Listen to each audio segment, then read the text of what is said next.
There is a wind along the western coast of Ireland that does not move like other winds. It arrives not from the horizon, not from the sea, but from somewhere deeper, somewhere beneath the waves where light has never traveled. It carries no salt, no scent of kelp or brine, only cold. A cold that does not chill the skin but settles into the marrow, into the memory of the marrow, into the place where faith and fear share the same root. On certain evenings, when the tide retreats farther than the oldest fishermen remember, the stones of Kilmurvey Cove reveal themselves. Not merely wet, not merely worn smooth by centuries of submission, but marked. Long, pale scratches converging toward a central point, as though something had once been dragged into the water and the stone itself tried to hold it back. Locals do not speak of these markings.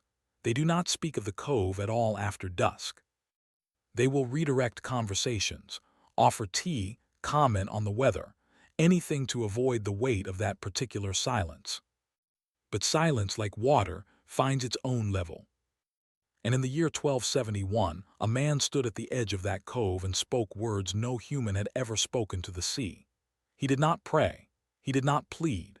He lifted his voice not toward heaven but toward the waves, and he pronounced a sentence, not of damnation, not of excommunication in the traditional sense, for how does one excommunicate what has never been baptized, never knelt, never whispered a confession into the dark? He excommunicated the ocean. And the ocean for a time obeyed. Or seemed to.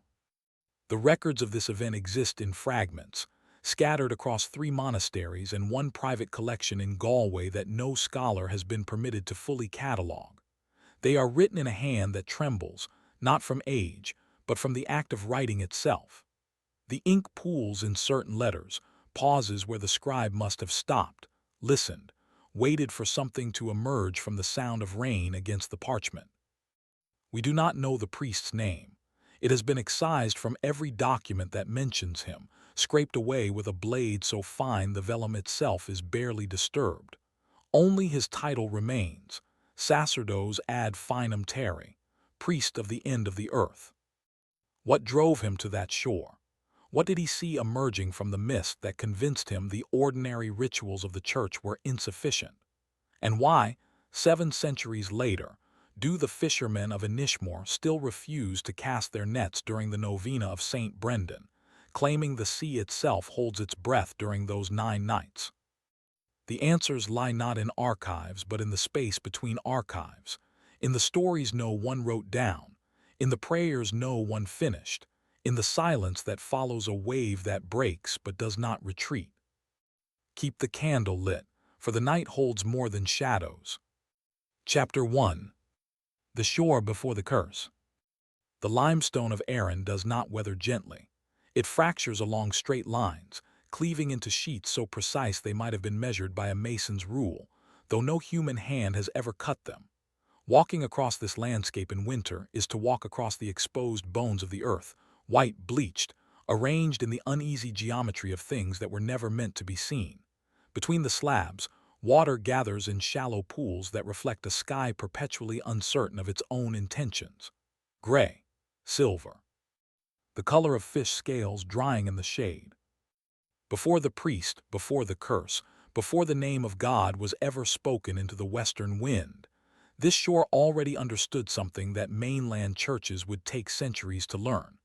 That the boundary between the natural and the supernatural is not a line but a tide line, shifting, provisional, negotiated twice daily by forces no council could canonize.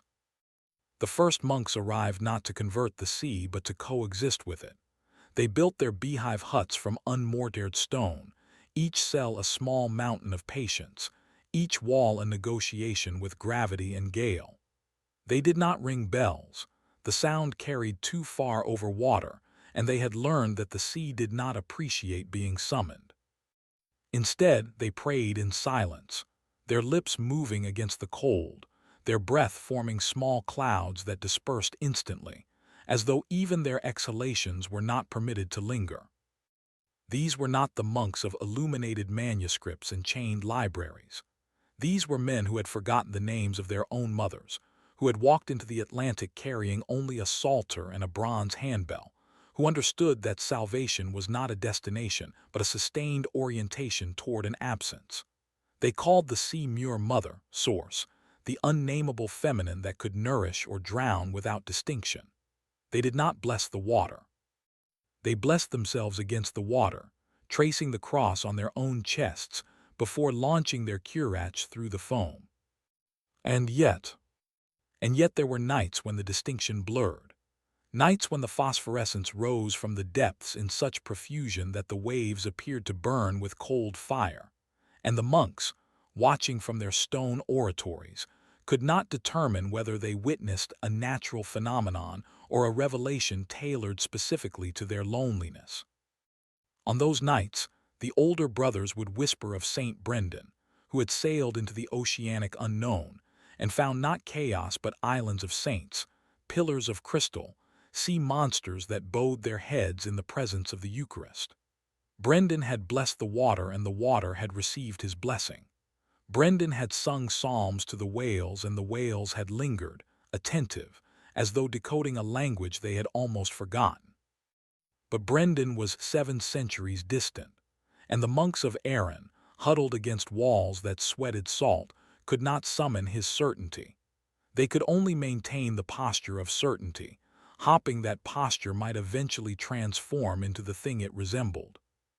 This was the world the priest inherited, not a frontier of triumphant Christianity but a liminal zone where faith functioned as a kind of negotiation, where every prayer was also a question, and where the sea, vast, illiterate, indifferent, refused to acknowledge the authority of any text not written in the script of tides. On the northern edge of Inishmore, where the cliffs fall not gradually but suddenly, as though the island simply decided one day to stop and never explained its reasoning, there stands the ruin of a church dedicated to a saint whose name has been erased from the martyrologies. Local tradition refers to her only as Caoillich na Dí Tun, the Hag of the Waves, though this designation is almost certainly a later accretion, an attempt to domesticate something that resisted naming. The masonry is unlike anything else on the island. Stones arranged not in the orderly horizontal courses of medieval construction, but in a spiral pattern, radiating outward from a central point like the whorl of a fingerprint or the vortex of a draining tide. Archaeologists have offered explanations. The spiral suggests pre-Norman influence, they say. It may indicate the presence of a workshop trained in the decorative traditions of the Viking settlements. It could be merely aesthetic, an indulgence by a mason who wished to leave his signature in stone. These explanations are reasonable. They cite parallels, propose chronologies, footnote contradictions. They do not, however, explain why the floor of this church remains permanently damp despite being elevated 3 feet above the surrounding terrain, nor why the dampness is not water but something saltier, denser, colder, something that tastes less like the sea than like the memory of the sea preserved in a sealed vessel for an impossible duration. The priest would have known this church. He would have celebrated Mass at its altar, though the altar itself is now missing, carried away at some unknown date by persons unknown for purposes unknown. He would have knelt on that perpetually wet stone and felt the cold rise through his vestments, through his skin, into the marrow of his femurs. He would have wondered, as every priest who served this coast must have wondered, whether the dampness was a defect of construction or a deliberate intrusion, whether the sea was not merely adjacent to this place but somehow present within it, pressing upward through the bedrock, testing the integrity of the foundations. Consider the geography of belief. A cathedral on the continent is a fortress of certainty, its walls thick with theology, its floors elevated above the profane earth. But a church on the edge of Europe, facing an ocean that stretches westward without interruption, until it reaches the mythical islands of the blessed, or the edge of the flat world, or simply more ocean, such a church cannot pretend to containment. The wind moves through its windows regardless of their orientation. The salt coats its vessels and vestments, eating away at the silver, dulling the gold, reducing the consecrated implements to the status of ordinary metal. The sea does not assault this coast.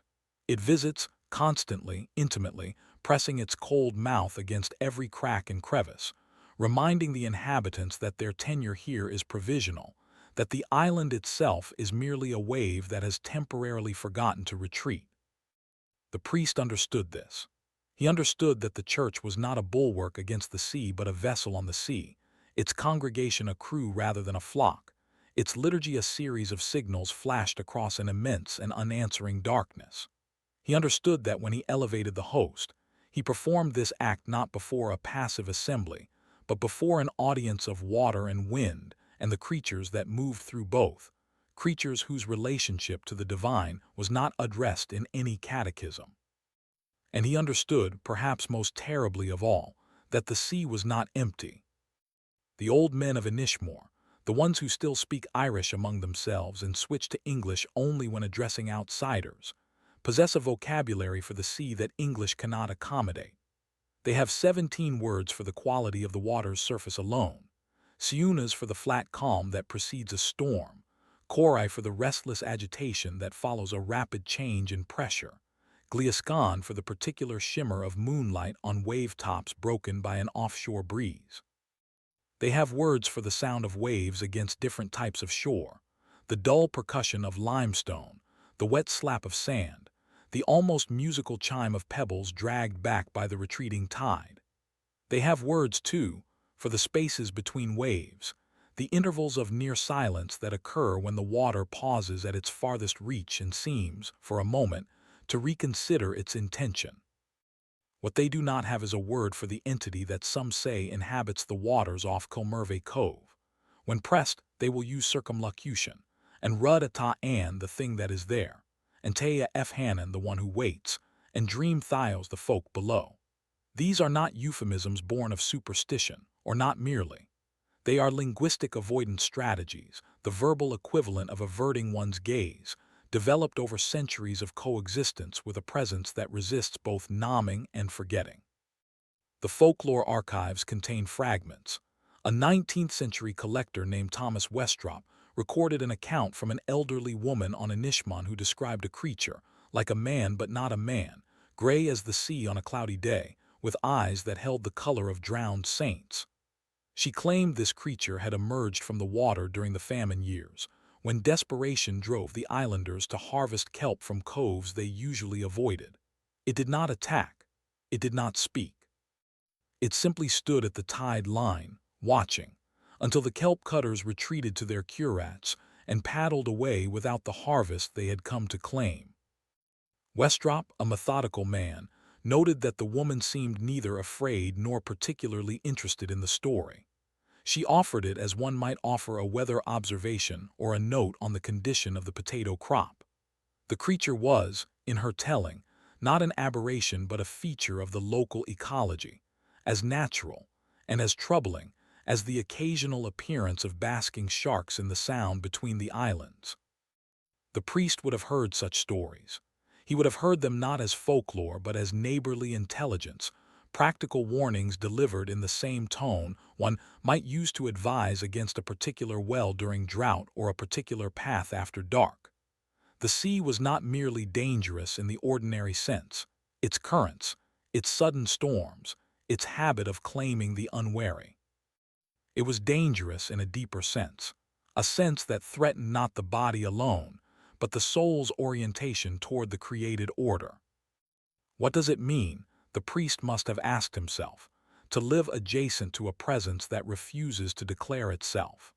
What does it mean to serve a God of revelation when the most immediate revelation available is the opaque, indifferent surface of an ocean that has never, in all the centuries of human watching, revealed anything of its interior?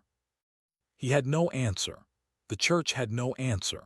The sea itself, vast and illiterate, offered only the repetition of its own boundary, advancing, retreating, advancing again, a question posed eternally to a shore that could only respond by eroding. The winter of 1268 arrived not gradually, but as an occupation. Gales swept the coast for 17 consecutive days, pinning the islanders to their homes, reducing communication between settlements to shouted messages carried by boys who tied themselves to ropes strung between cottages. The sea rose higher than the oldest inhabitants could remember, not in dramatic storm surges, but in a sustained elevation that transformed the familiar coastline into something alien and menacing. Tide pools became permanent lakes. Beaches diminished to narrow strips of shingle, then vanished entirely. The sound of the waves changed from percussion to pressure, a low-frequency vibration felt rather than heard, settling into the chest like the opening notes of an organ tuned to the key of despair. On the 18th day, the wind dropped. The clouds parted. A cold, clear light fell across the islands, revealing a landscape so altered that some islanders reportedly wept, not from relief but from grief, as though they had survived only to discover that the world to which they had returned was not the world they remembered. The priest emerged from his stone dwelling and walked to the cliff edge. Below him, the sea lay flat and gray, extending to a horizon so distinct it appeared incised into the sky with a sharp blade. No birds moved across that expanse. No whitecaps broke its uniformity. The water had the texture of hammered lead, its surface marked by small, circular depressions that opened and closed slowly, like the breathing of something immense and dormant. He stood there for an hour, perhaps longer. The cold seeped through his woolen tunic, through the sheepskin he had wrapped around his shoulders, into the hollow spaces beneath his ribs. His breath formed clouds that dispersed immediately, absorbed into the general grayness. He did not shiver. He did not move. He had not, in fact, moved since reaching the cliff edge, his stillness so complete that a passing islander later claimed to have mistaken him for one of the standing stones that punctuate the Arran landscape, remnants of a faith older than Patrick, older than Brendan, older than the memory of any god whose name survives in written record. When he finally turned away, his face revealed nothing. But those who saw him in the following days noted a change in his eyes, not a dimming of faith, exactly, but a shift in its object. He continued to celebrate Mass, to hear confessions, to administer the sacraments with the same precise reverence that had marked his ministry for 2 decades. Yet something had withdrawn from his performance of these rituals, some essential warmth that the islanders had come to rely upon without consciously recognizing its presence. He performed his duties now as one might perform a task learned by rote, correctly, completely, without the animating conviction that distinguishes prayer from recitation. The sea, in the weeks that followed, remained abnormally calm. The gales did not return. The fishing improved dramatically, as though the ocean were offering compensation for its previous violence, or baiting a trap whose mechanism the islanders could not yet discern.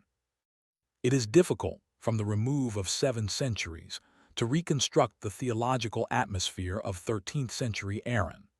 The Church Universal was preoccupied with questions of heresy and crusade, with the refinement of scholastic method, with the consolidation of papal authority against the claims of emperors and kings. These concerns, urgent and consuming at the centers of Christendom, arrived at the western edge of Europe as distant echoes, muffled by distance, further attenuated by the intervening sea. The priests of Arran did not debate the nature of the real presence or the limits of papal jurisdiction. They debated how to keep the altar wine from freezing during winter Mass, how to distinguish genuine visions from the hallucinations induced by prolonged isolation and inadequate nutrition, how to reconcile the commandments of a loving God with the evident indifference of the creation over which that God claimed sovereignty. The unnamed priest had received his formation at a monastic school on the Dingle Peninsula, an institution so remote from ecclesiastical power structures that it had developed its own liturgical variations, its own calendar of saints, its own distinctive approach to the intersection of Christian theology and the pre-Christian landscape. His instructors had taught him to read the natural world as a second scripture, co-equal with the written word, its verses composed in the languages of stone and water and weather.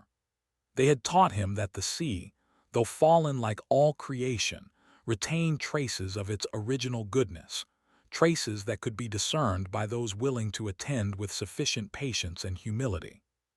But they had not taught him what to do when those traces became indistinguishable from the marks of an opposing presence.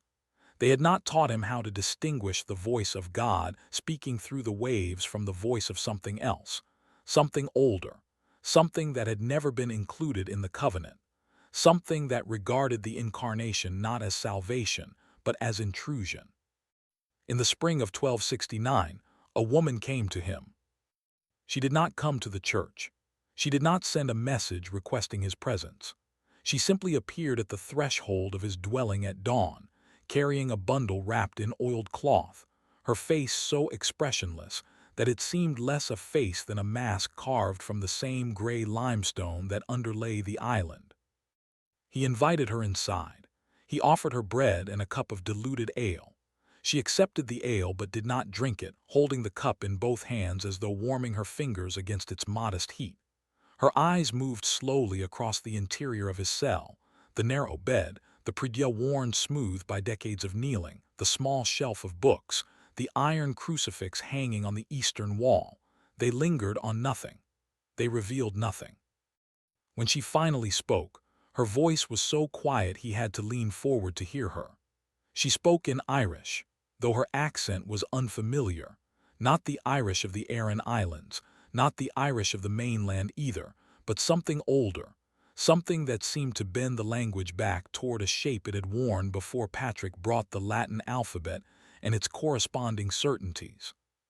She had come, she said, to make a confession, but the confession was not her own. Chapter 2. The Seminary of Salt. The Dingle Peninsula, where the priest received his formation, is a geography of thresholds. Its coastline alternates between dramatic headlands and intimate coves, between the exposed vulnerability of cliffs that fall sheer to the Atlantic and the protected enclosure of bays that curve inward like cupped hands receiving water. The mountains rise not gradually, but abruptly, as though the earth here had once attempted to escape its moorings, and succeeded only in straining against its own roots. On clear days, one can see the skelligs from the western headlands, those pinnacles of rock where monks once sought the absolute limit of the habitable world, beyond which lay only ocean and the uncertain mercy of God. The school where the priest studied no longer exists. Its stones were repurposed centuries ago for the construction of sheep shelters and boundary walls, its library dispersed by Reformation and Revolution and the simple indifference of time.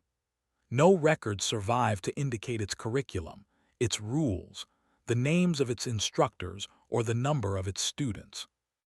We know of its existence only through oblique references in ecclesiastical correspondence, a bishop's complaint about irregularities in the formation of clergy from the western districts, an abbot's anxious inquiry regarding certain practices observed among the religious of Corca-Duaban, and through the persistent oral tradition of the peninsula itself, which remembers the school not as an institution, but as a presence, a concentration of spiritual intensity that lingered in the atmosphere long after the physical structures had vanished. What can be reconstructed suggests an education radically unlike that available at the great European universities. The students at Dingle did not read Aristotle or debate the finer points of Peter Lombard's sentences. They read the lives of the Desert Fathers and the voyages of Irish saints, texts in which the boundary between historical event and symbolic narrative was deliberately, sometimes defiantly, blurred. They memorized psalms not in the orderly progression of the Vulgate, but in the sequence prescribed by the ancient Celtic tradition, a sequence that emphasized the penitential psalms and the hymns of creation. Psalm 104, with its Leviathan formed to sport in the sea. Psalm 107, with its merchants who see the works of the Lord in the deep. They learned, too, from sources the continental universities would have dismissed as superstitious or worse. Local poets visited the school to recite genealogies that traced the lineage of the peninsula's ruling families back to figures who predated the flood.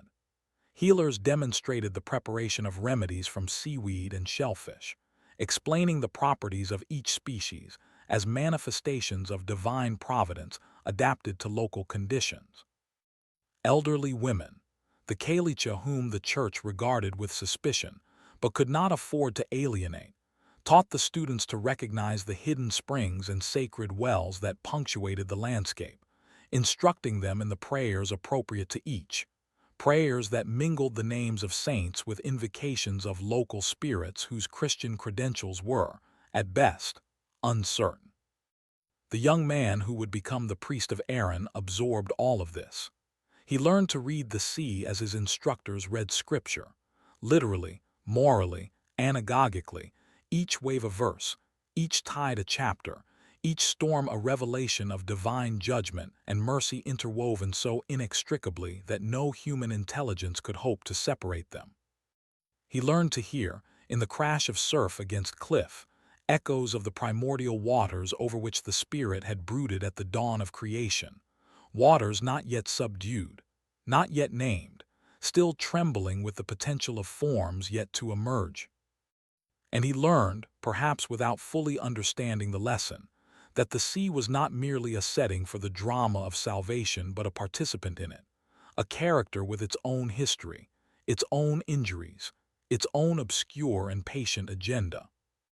The master who most influenced the young priest is remembered only as in Sebhaxiolach, the wandering hawk.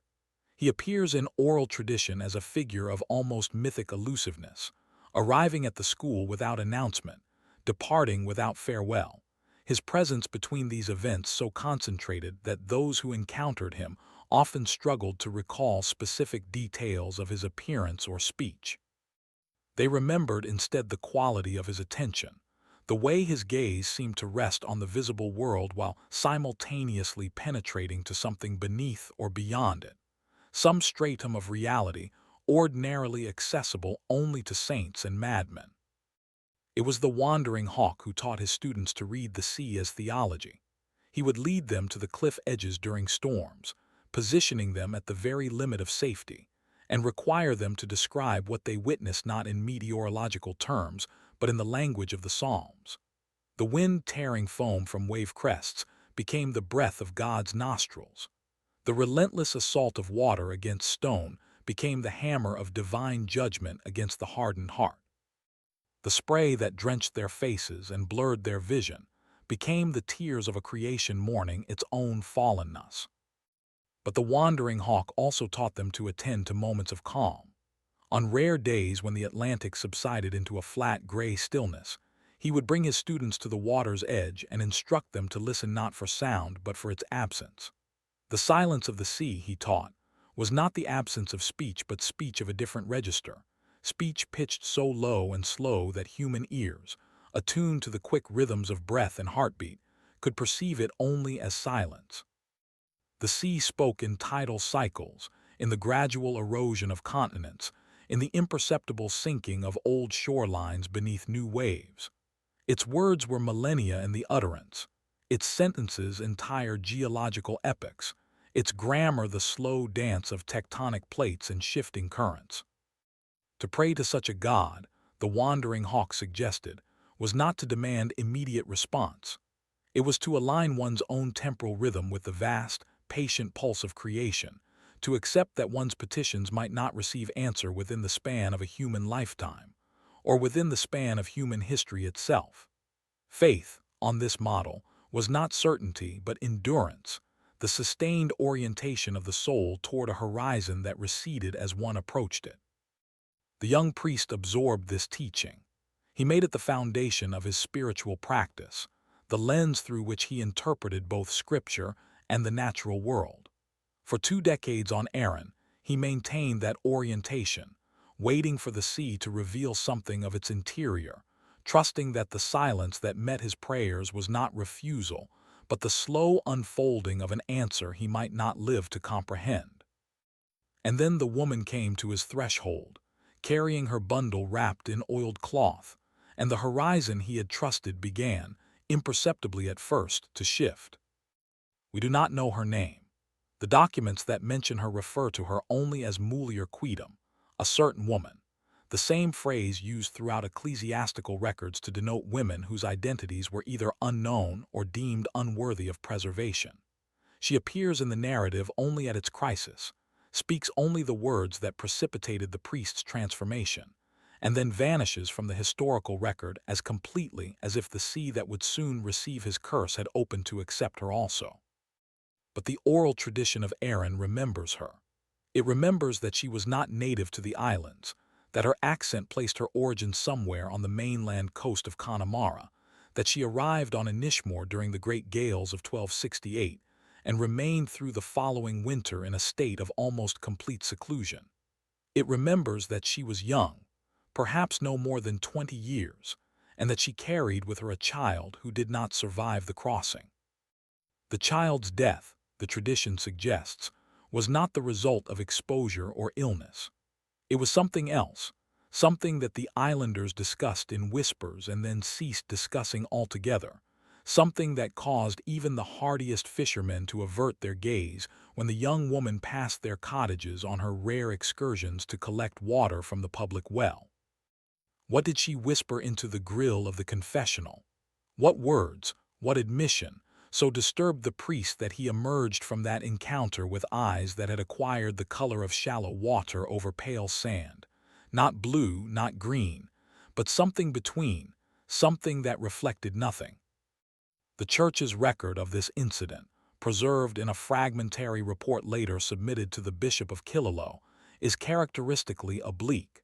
It notes that the priest experienced spiritual exhaustion following an unusually demanding penitential consultation.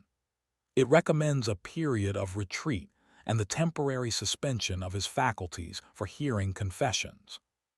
It expresses confidence that, with proper spiritual direction and the grace of the sacraments, the brother will be restored to his former tranquility of mind. It does not mention the child. It does not mention the sea. It does not mention the words that the woman spoke when the priest, visibly shaken, asked her what penance she believed appropriate to her confession.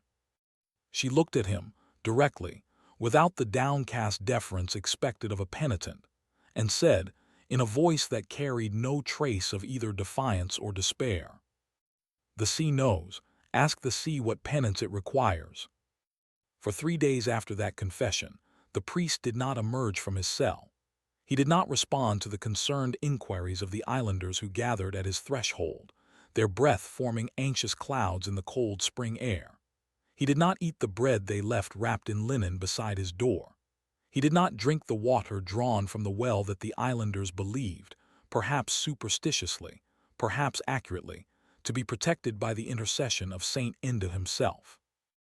On the 4th day, he appeared at the edge of Kilmurvey Cove, still wearing the black woolen tunic he had worn throughout his retreat, now wrinkled and damp and marked with small dark stains that might have been wine or might have been blood, or might have been nothing more than the ordinary attrition of fabric against stone. His hair, usually trimmed with careful regularity, hung in uneven strands across his forehead. His jaw, usually smooth-shaven, bore several days' growth of salt and pepper bristle. He did not pray. He did not recite the Psalms or chant the litanies that had structured his spiritual practice for more than 2 decades. He stood at the tide line and he watched the water, not with the patient, expectant attention the wandering hawk had taught him, but with something else, something harder and colder and more focused, the attention of a hunter who has finally located his quarry after years of tracking an almost invisible trail. The sea that morning was unusually calm. The surface lay flat and gray, disturbed only by the small circular depressions that had become increasingly common since the great gales of the previous winter.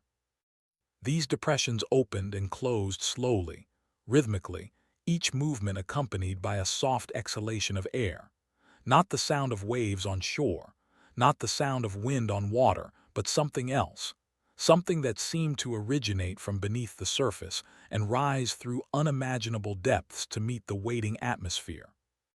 The priest watched these depressions for a long time. His lips moved, though he spoke no words audible to the islanders who had followed him to the cove and now stood at a cautious distance, uncertain whether they witnessed a spiritual crisis, or the onset of madness, or something for which their language had not yet developed a name. After perhaps an hour, he turned away. His face, when it became visible to the waiting islanders, bore an expression none of them had ever seen on human features.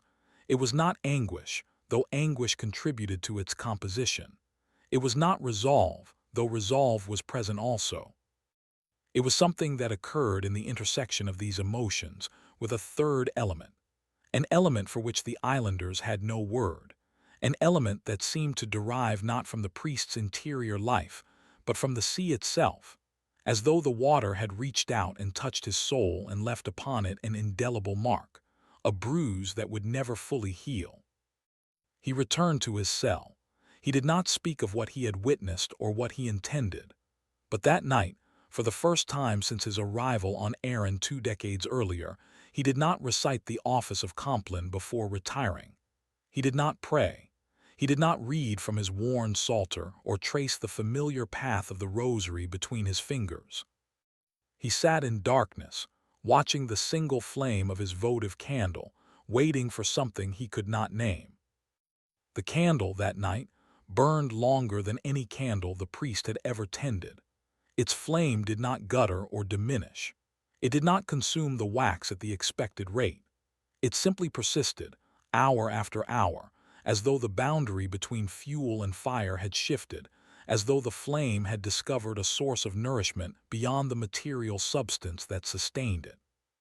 The priest watched this phenomenon without surprise, without wonder, without any of the emotions that might ordinarily attend the perception of something outside the normal order of nature.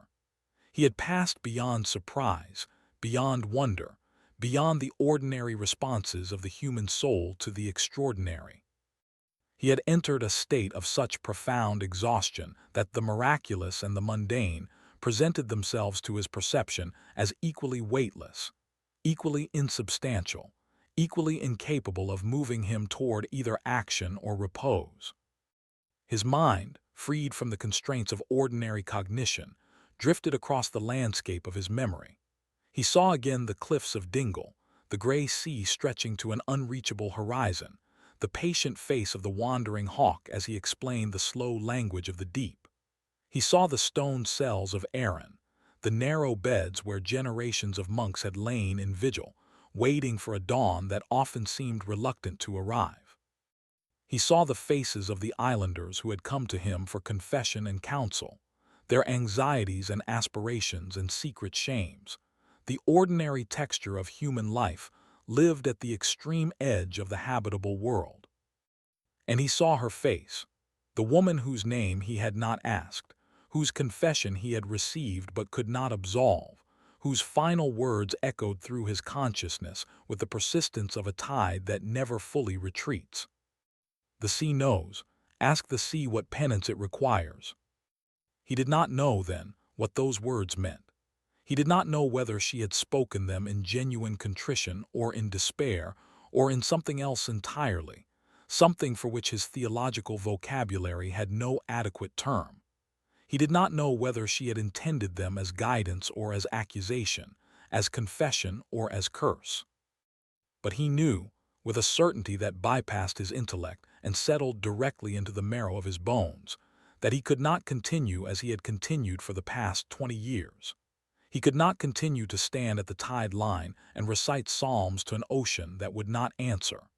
He could not continue to perform the rituals of faith while faith itself drained slowly from his heart, leaking through the cracks that had opened in his certainty. He could not continue to wait. The candle finally began to gutter. Its flame contracted, expanded, contracted again, each oscillation smaller than the last, the light it cast retreating toward the wick like a tide withdrawing from a long-occupied shore. The priest watched this process with the same detached attention he had brought to the sea that morning, noting the gradual diminishment of illumination as one might note the approach of evening or the change of seasons.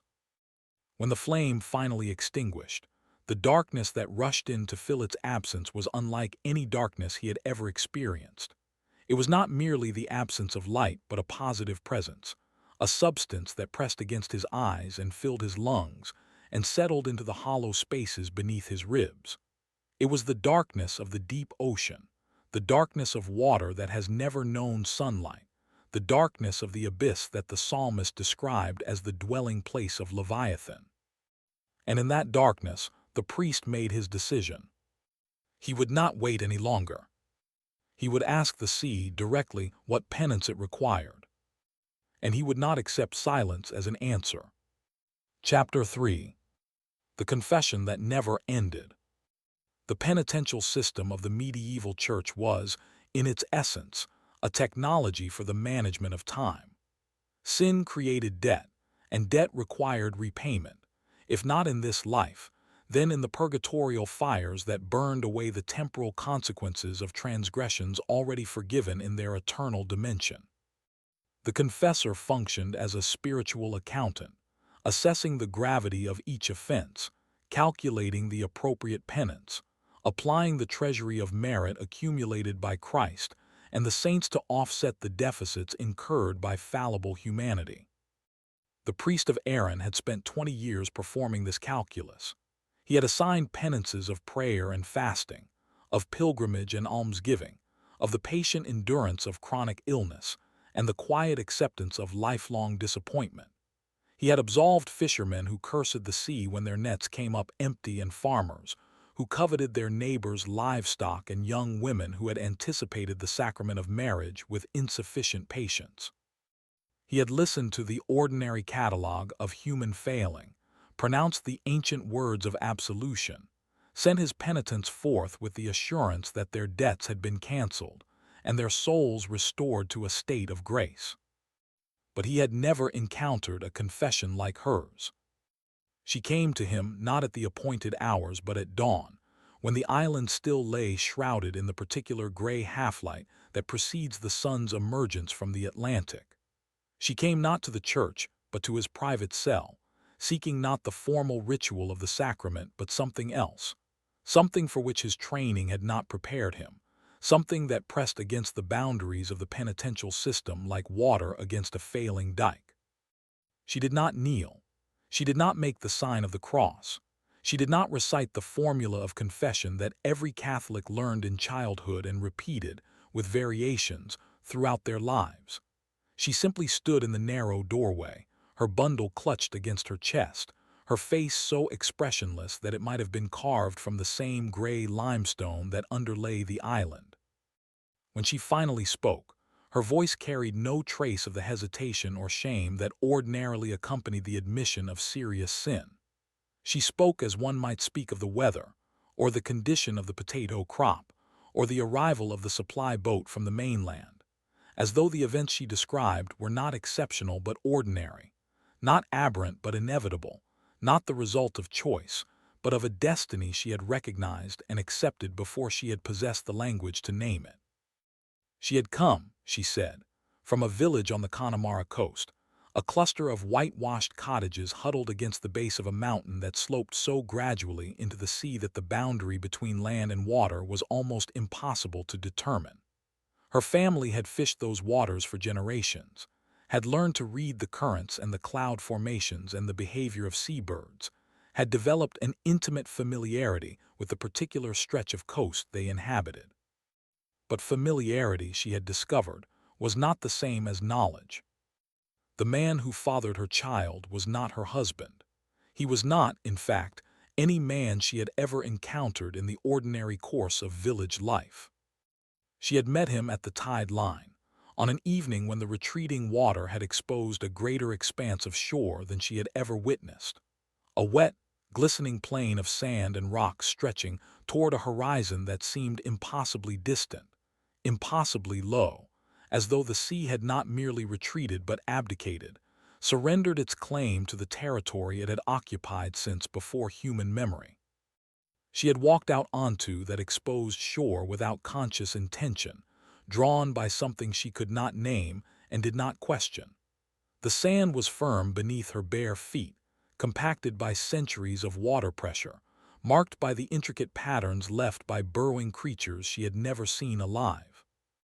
The air smelled different here, Not the familiar brine of the working coast, but something older, something that reminded her of the stories her grandmother had told about the time before the coming of the saints, when the sea and the land had not yet concluded their long negotiation.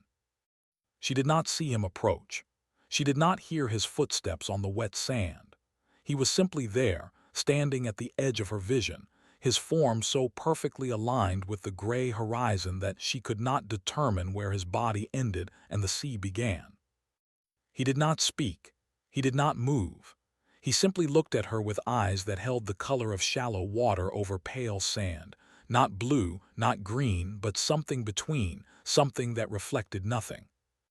She should have fled. Every instinct honed by generations of coastal living screamed at her to retreat, to run, to place as much distance as possible between herself and this creature that wore human form but was not human. But her body refused to obey. Her feet remained rooted to the wet sand. Her gaze remained locked with his. Her breath continued its steady rhythm, as though her lungs had not yet received the terror signal transmitted by her heart. He extended his hand. His fingers were long and pale, webbed at the base with a translucent membrane that caught the fading light and scattered it into a spectrum of muted colors, gray, silver, the faintest suggestion of green. Water dripped slowly from his palm, each droplet falling with a sound that seemed unnaturally loud in the vast silence of the exposed shore. She reached out and took his hand. The priest listened to this account without interruption, without movement, without any visible sign of the horror that accumulated in his chest with each word she spoke. His training demanded that he maintain the posture of neutral receptivity, that he neither condemn nor condone until the full scope of the confession had been revealed.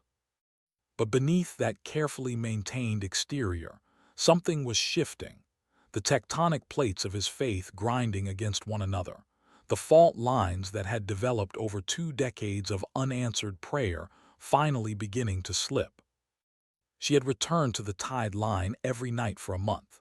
She had walked out onto the exposed shore, had waited for the creature to emerge from the gray horizon, had received him as a bride receives her bridegroom.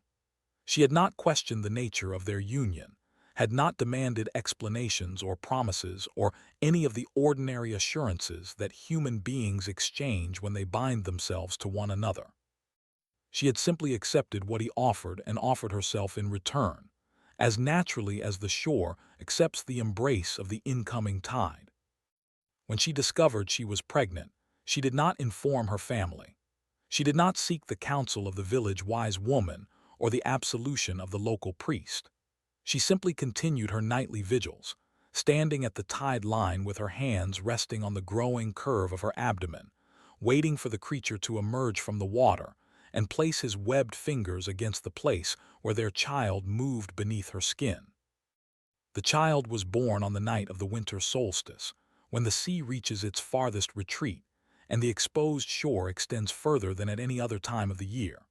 The birth was quick and relatively painless, requiring no assistance from the village midwife, no application of herbal remedies or recitation of traditional prayers. The child simply emerged, as naturally as the tide retreats or the moon waxes, and lay quietly in his mother's arms with his eyes open and unblinking. Those eyes were the color of shallow water over pale sand. The child did not cry. He did not nurse. He did not respond to his mother's voice or her touch or the warmth of her body pressed against his. He simply lay in her arms, his gaze fixed on some point beyond her shoulder, beyond the walls of the cottage, beyond the western horizon where the sea met the sky in an indefinite gray boundary.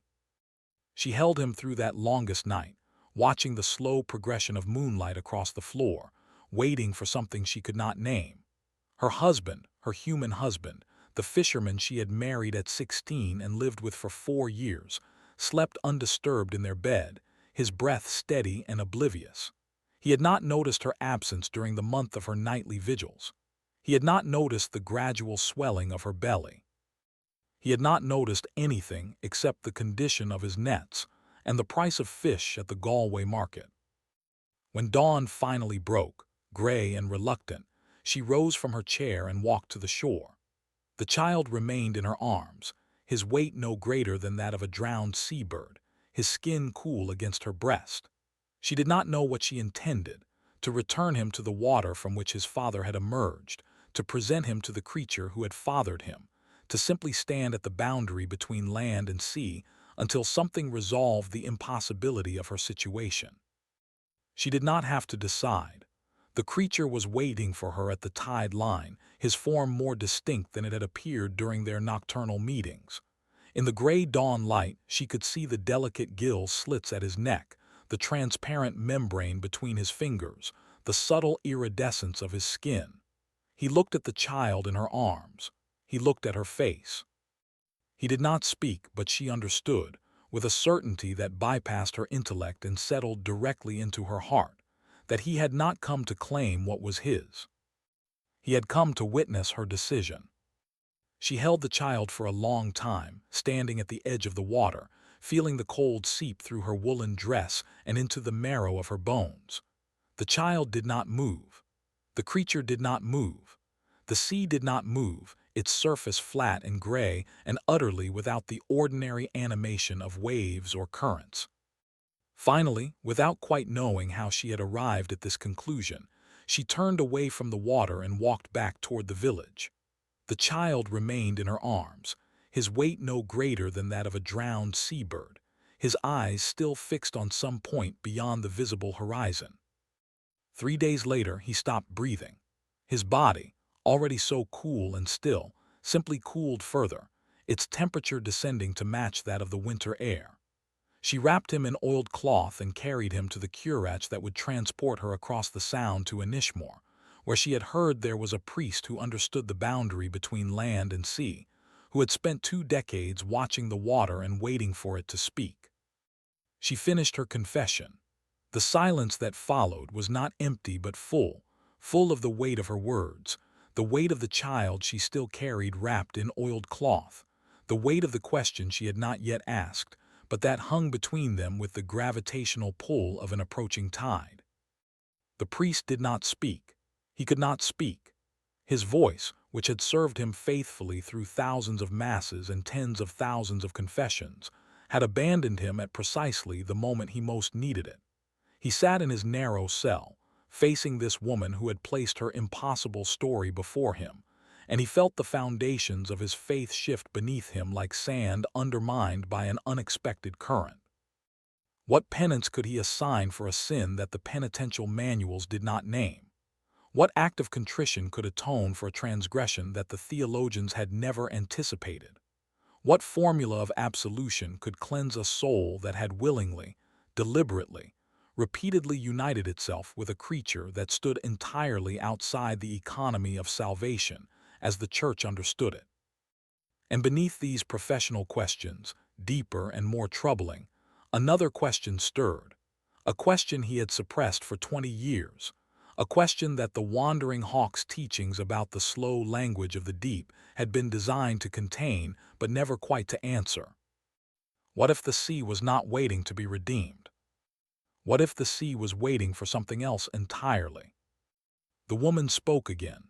Her voice, which had carried the flat affect of profound trauma throughout her confession, now acquired a different quality, not hope exactly, but something adjacent to hope, something that existed in the narrow space between despair and acceptance. "I have not come," she said, "for absolution. I have not come for judgment. I have not come for you to tell me what I already know, that I have sinned against my husband and my God and the natural order of creation. I have come because my grandmother told me before she died that there was a priest on these islands who understood the sea, who did not fear it, who did not attempt to subdue it with bells and incense and the bones of saints, who simply watched and waited and trusted that the water would eventually reveal what it contained." She paused. Her eyes, which had remained fixed on some indeterminate point beyond the priest's shoulder throughout her confession, now shifted to meet his gaze directly. "My grandmother said that this priest knew the sea was not empty. She said he knew there were things in the deep that had never been named, never been baptized, never been included in the covenant between God and Noah. She said he knew this because he had seen them, not with his physical eyes but with something else, something the church had not yet learned to call faith. The priest's voice, when he finally found it, emerged as barely more than a whisper. "What did your grandmother call it?" The woman's expression did not change. Her voice remained flat, level, utterly devoid of the emotional inflection that ordinarily accompanied such admissions. She called it memory. She said the priest remembered what other men had forgotten, that the sea was not created empty, that God did not withdraw from the waters but place something within them, something that was not human and not angelic and not demonic but simply other, something that had been waiting since the dawn of creation for the church to recognize its existence. She stood. The bundle in her arms shifted slightly, releasing a faint scent of oiled wool and something else, something that the priest recognized, after a moment of searching his memory, as the smell of the deep ocean, the cold darkness that lay beneath the sunlit surface waters. "Ask the sea," she said. "Ask it what penance it requires. And when it answers, because it will answer if you ask with the memory your grandmother recognized, tell me what I must do." She walked out of his cell and into the gray morning light. The priest watched her go, his voice still trapped somewhere in his chest, his hands still folded uselessly in his lap. He did not call after her. He did not rise from his chair. He simply sat in the silence she had left behind, listening to the sound of her footsteps diminishing across the limestone pavement, waiting for something he could not name. The sea, beyond his window, continued its patient negotiation with the shore. The waves advanced and retreated, each cycle identical to the last, each cycle utterly unique, the eternal recurrence of the boundary, the perpetual reenactment of the covenant that God had established with Noah and every living creature and the earth itself. But the covenant, the priest realized with a clarity that pierced his exhaustion like a blade of cold light, had not included the sea. Chapter 4. The Vigil on the Headland. The headland that the islanders call seen in Creeging, the headland of the Little Rock, rises from the northern coast of Inishmore with the deliberate effort of something that had to push against the weight of the Atlantic to achieve its current elevation. Its cliffs are not the dramatic vertical precipices that characterize much of the island's western exposure, but something more gradual, more negotiated. A slope of fractured limestone that descends toward the water in a series of uneven terraces worn smooth by centuries of spray and wind. At low tide, the base of this slope reveals itself as a shelf of dark, glistening rock pitted with shallow pools, and traversed by narrow channels through which the retreating water drains with a sound like the exhalation of something vast and patient. It was here, in the spring of 1270, that the priest established his vigil. He did not announce his intention. He did not seek the permission of his superior or the counsel of his fellow clergy. He simply rose one morning before dawn, gathered a few necessities, a woolen blanket, a small earthenware vessel of water, a psalter so worn by years of use that its pages had acquired the texture of soft cloth, and walked the winding path from his cell to the headland's edge. The islanders who witnessed his passage did not question him. They had learned, over 2 decades of his ministry, that there were depths to this priest that they could not sound, silences they could not fill with their anxious inquiries. They watched him go and then return to their ordinary occupations, the rhythm of their days undisturbed by his departure. The vigil lasted 9 nights. During this time, the priest did not eat. He did not sleep, or if he slept, his sleep was so light and brief that no observer could distinguish it from his waking attention. He did not pray, at least, he did not pray in any manner that the islanders recognized as prayer. He did not recite the psalms or chant the litanies or trace the familiar path of the rosary between his fingers. He simply sat at the edge of the highest terrace, his gaze fixed on the western horizon, his body so still that seabirds eventually resumed their accustomed perches on the rocks surrounding him. The wandering hawk had taught him, decades earlier, that the sea spoke a language of immense temporal scale, that its words were centuries in the utterance, and its sentences entire geological epochs. But the wandering hawk had also taught him that human beings, despite their brief lives and rapid breath, could learn to perceive this language through the discipline of sustained attention. Not to translate it into human speech, not to reduce its vast complexity to the narrow compass of human understanding, but simply to attend, to position oneself at the boundary between air and water and wait, with the patience of stone, for meaning to accumulate. The priest had spent 20 years practicing this discipline.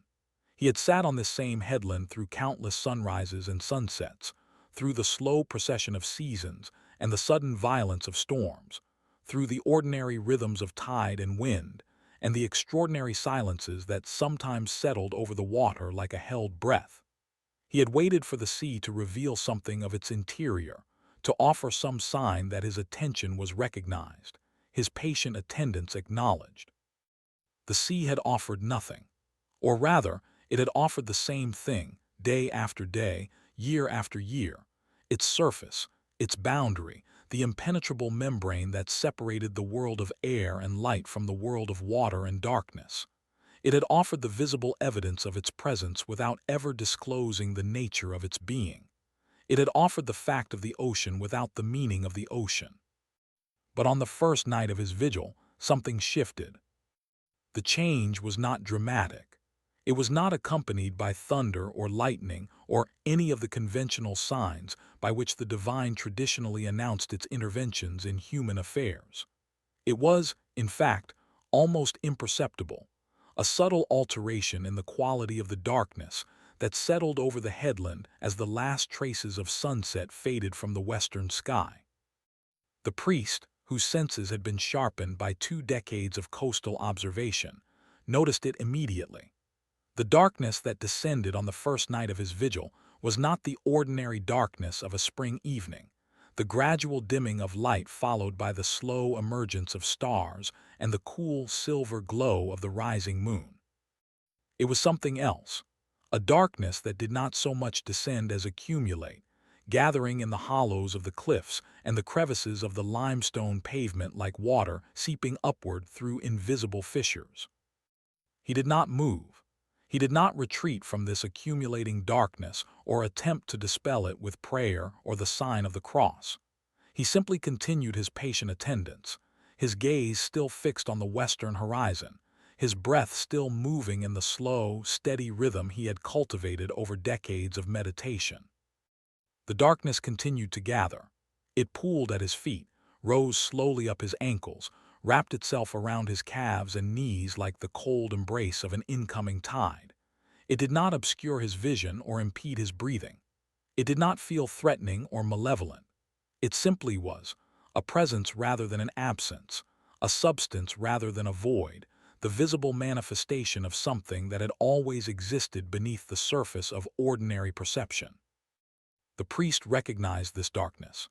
He had encountered it before, in the depths of his meditation, in the moments between sleeping and waking when the mind releases its grip on the ordinary categories of perception, and something else, something older, something that predates the distinction between self and world, rises to meet the attending consciousness.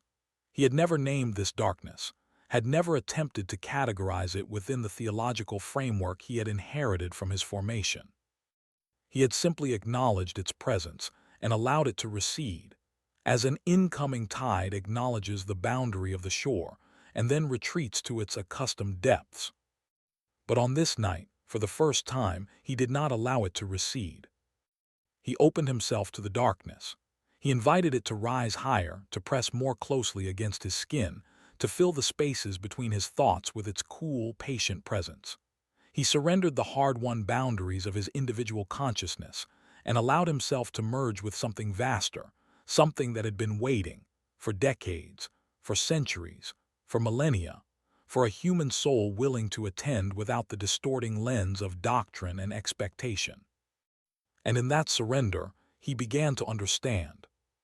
The sea, he now perceived, was not a single entity but a multitude, a vast congregation of beings and forces and processes that human language, with its preference for singular nouns and clear boundaries, could only approximate through gross simplification.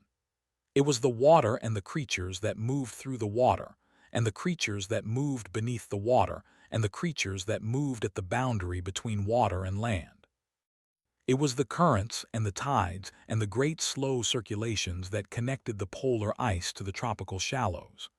It was the salt and the sediment and the countless microscopic organisms that drifted through the sunlit surface waters and the stranger, more ancient organisms that drifted through the lightless depths. And it was something else, something that unified all these particular manifestations into a single, vast, patient presence. A presence that had existed before the emergence of life on land, before the evolution of consciousness capable of recognizing it as a presence, before the formation of the continents themselves. A presence that had watched, with the slow attention of geological time, as the creatures of the land developed language and ritual and the capacity for abstract thought. A presence that had noted, with neither approval nor disapproval, the emergence of religions that placed humanity at the center of the cosmic drama and the natural world, as a stage for the performance of human salvation. This presence did not resent humanity.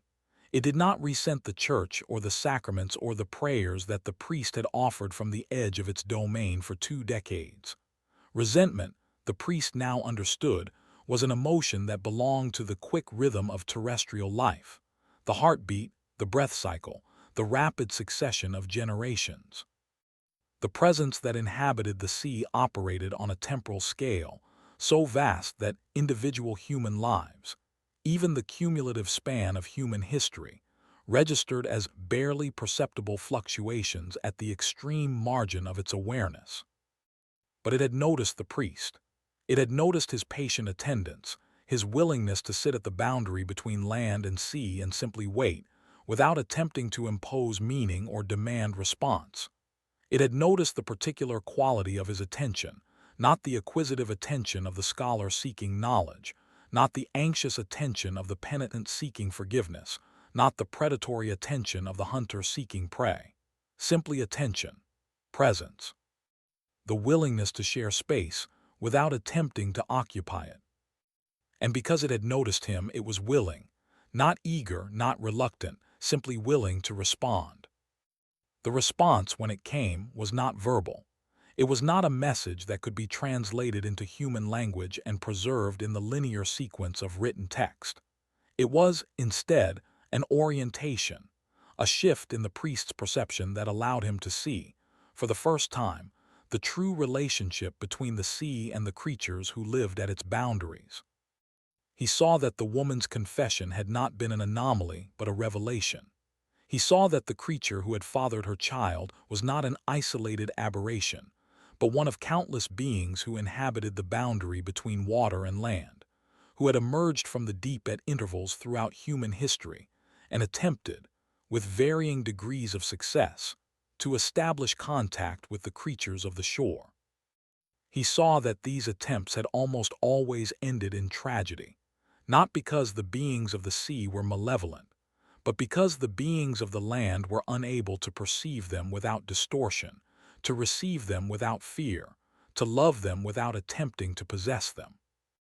And he saw, with a clarity that pierced his exhaustion like a blade of cold light, that the church had been complicit in these tragedies, not deliberately, not maliciously, but through the same incapacity that afflicted all terrestrial creatures, the inability to recognize the sacred in forms that did not conform to the familiar patterns of human embodiment and human consciousness. He saw, in other words, that the sea had been waiting not for redemption but for recognition, not for conversion but for welcome, not for the church to extend its authority over the waters, but for the church to acknowledge that the waters possessed their own authority, their own covenant with the Creator, their own place in the economy of salvation that human theology had never fully mapped. And he saw, finally, that he had been chosen, not by God, not by the sea, but by the convergence of his own history with the particular crisis of his time, to offer that recognition, to speak the words that would acknowledge before God and the church and all the creatures of the shore that the sea was not empty, that it had never been empty, that it contained beings who were not human and not angelic and not demonic, but simply other, and that this otherness was not a deficiency to be corrected, but a gift to be honored. He did not know, yet, what form this acknowledgment should take. He did not know what words he would speak, or what ritual he would perform, or what authority he would claim to perform it. He knew only that he could not return to his former life, could not resume the patient attendance that had sustained him for 2 decades, could not continue to stand at the boundary between land and sea, and pretend that the silence he encountered was merely the slow unfolding of an answer he might not live to receive. The answer had arrived. It was not the answer he had expected. It was not the answer he had desired, but it was the answer that the sea had been waiting for centuries, for millennia, to deliver. And now he had to respond. The second night of the vigil brought wind. It arrived not as a gradual freshening of the breeze, but as a sudden, violent pressure against the priest's chest, a fist of air that seemed to emerge directly from the western horizon and strike the headland with focused intensity. The priest, who had not moved from his position throughout the preceding day, braced himself against this assault. His woolen blanket whipped around his shoulders, threatening to tear free and vanish into the darkness. His psalter, which he had placed on the rock beside him, shifted several inches across the damp surface before he caught it and pressed it against his chest. The wind did not relent. It continued through the night in sustained gusts that alternated with brief, eerie calms, moments of absolute stillness during which the priest could hear his own heartbeat and the slow drip of moisture from the cliffs above him. During these calms, he became aware of another sound, a sound so low and pervasive that he had not previously registered it as sound at all. It was the vibration of the headland itself, the deep resonance of limestone responding to the pressure of the Atlantic against its foundations. It was the sound of the island breathing. He thought during those long hours about the woman who had brought her confession to his threshold. He thought about the child she had carried wrapped in old cloth, the child whose eyes had held the color of shallow water over pale sand. He thought about the creature who had fathered that child, who had emerged from the gray horizon and stood at the tide line and waited, with the patience of geological time, for a recognition that had never arrived. He thought about his own failure to offer that recognition. He had listened to her confession. He had received her story. He had sat in his narrow cell, his voice trapped somewhere in his chest, his hands folded uselessly in his lap. He had not spoken the words she needed to hear. He had not offered the acknowledgment she had traveled across the sound to receive. He had simply allowed her to walk out of his cell and into the gray morning light, carrying her impossible burden back to whatever solitude awaited her. The wind, during one of its brief calms, seemed to pause in expectation. The priest closed his eyes. He pressed his psalter more firmly against his chest, feeling the worn leather cover and the soft texture of the pages within. He had carried this book for 2 decades, had recited its psalms through countless offices and vigils and private devotions. Its words had sustained him through the long years of patient attendance. Its promises had anchored his faith during the slow erosion of his certainty. But the Psalter, he now understood, was a book of the land. Its imagery was drawn from the landscapes of the Near East, mountains and valleys, pastures and vineyards, the occasional river but never the open sea. Its covenant was with Noah and every living creature and the earth itself, but the words of that covenant had been spoken on dry ground, with the waters of the flood still receding toward the horizon. The sea in this book was not a participant in salvation, but a relic of judgment, the remnant of chaos that God had subdued at the dawn of creation and held at bay through the continuing exercise of divine power. The sea did not appear in this book as a subject. It appeared only as an object, something to be crossed, something to be calmed, something to be divided and driven back and bounded by shores that it must not transgress. The sea was the adversary that God had conquered, the monster whose heads he had crushed, the abyss whose waters he had gathered into heaps and stored in storehouses. But the sea, the priest now understood, had never consented to this role. It had never accepted the status of conquered enemy or subdued chaos or judgment preserved. It had simply waited, with the patience of geological time, for the creatures of the land to recognize that their scriptures had misrepresented its nature. And now, in the second night of his vigil, the sea was speaking. Not in words, not in the slow accumulation of meaning he had learned to perceive through the discipline of patient attention. In wind, in pressure, in the vibration of limestone responding to the weight of water, in the sound of the island breathing. The third night brought fog. It rolled in from the Atlantic not as a visible wall of vapor, but as a gradual thickening of the atmosphere, a slow accretion of moisture that transformed the familiar headland into an alien landscape of shifting shapes and uncertain distances. The priest, still seated at the edge of the highest terrace, watched his own hands fade into indistinctness as the fog absorbed the faint starlight and reflected it back as a uniform, luminous gray. The fog did not muffle sound but transformed it.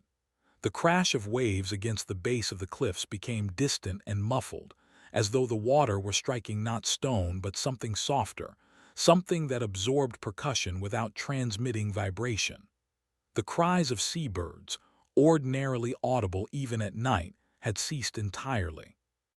The only sound the priest could hear was the slow, steady rhythm of his own breathing, and beneath that, something else, something that might have been the fog itself moving through the crevices of the limestone, exploring the contours of the headland with the patient attention of a blind creature learning a new environment. He had not eaten for 3 days. He had not slept for 3 nights. His body, which had served him faithfully through 2 decades of coastal ministry, was beginning to register the cumulative effects of this deprivation. His hands trembled slightly when he extended them to adjust his blanket. His vision, already compromised by the fog, occasionally doubled and then slowly resolved back into single focus.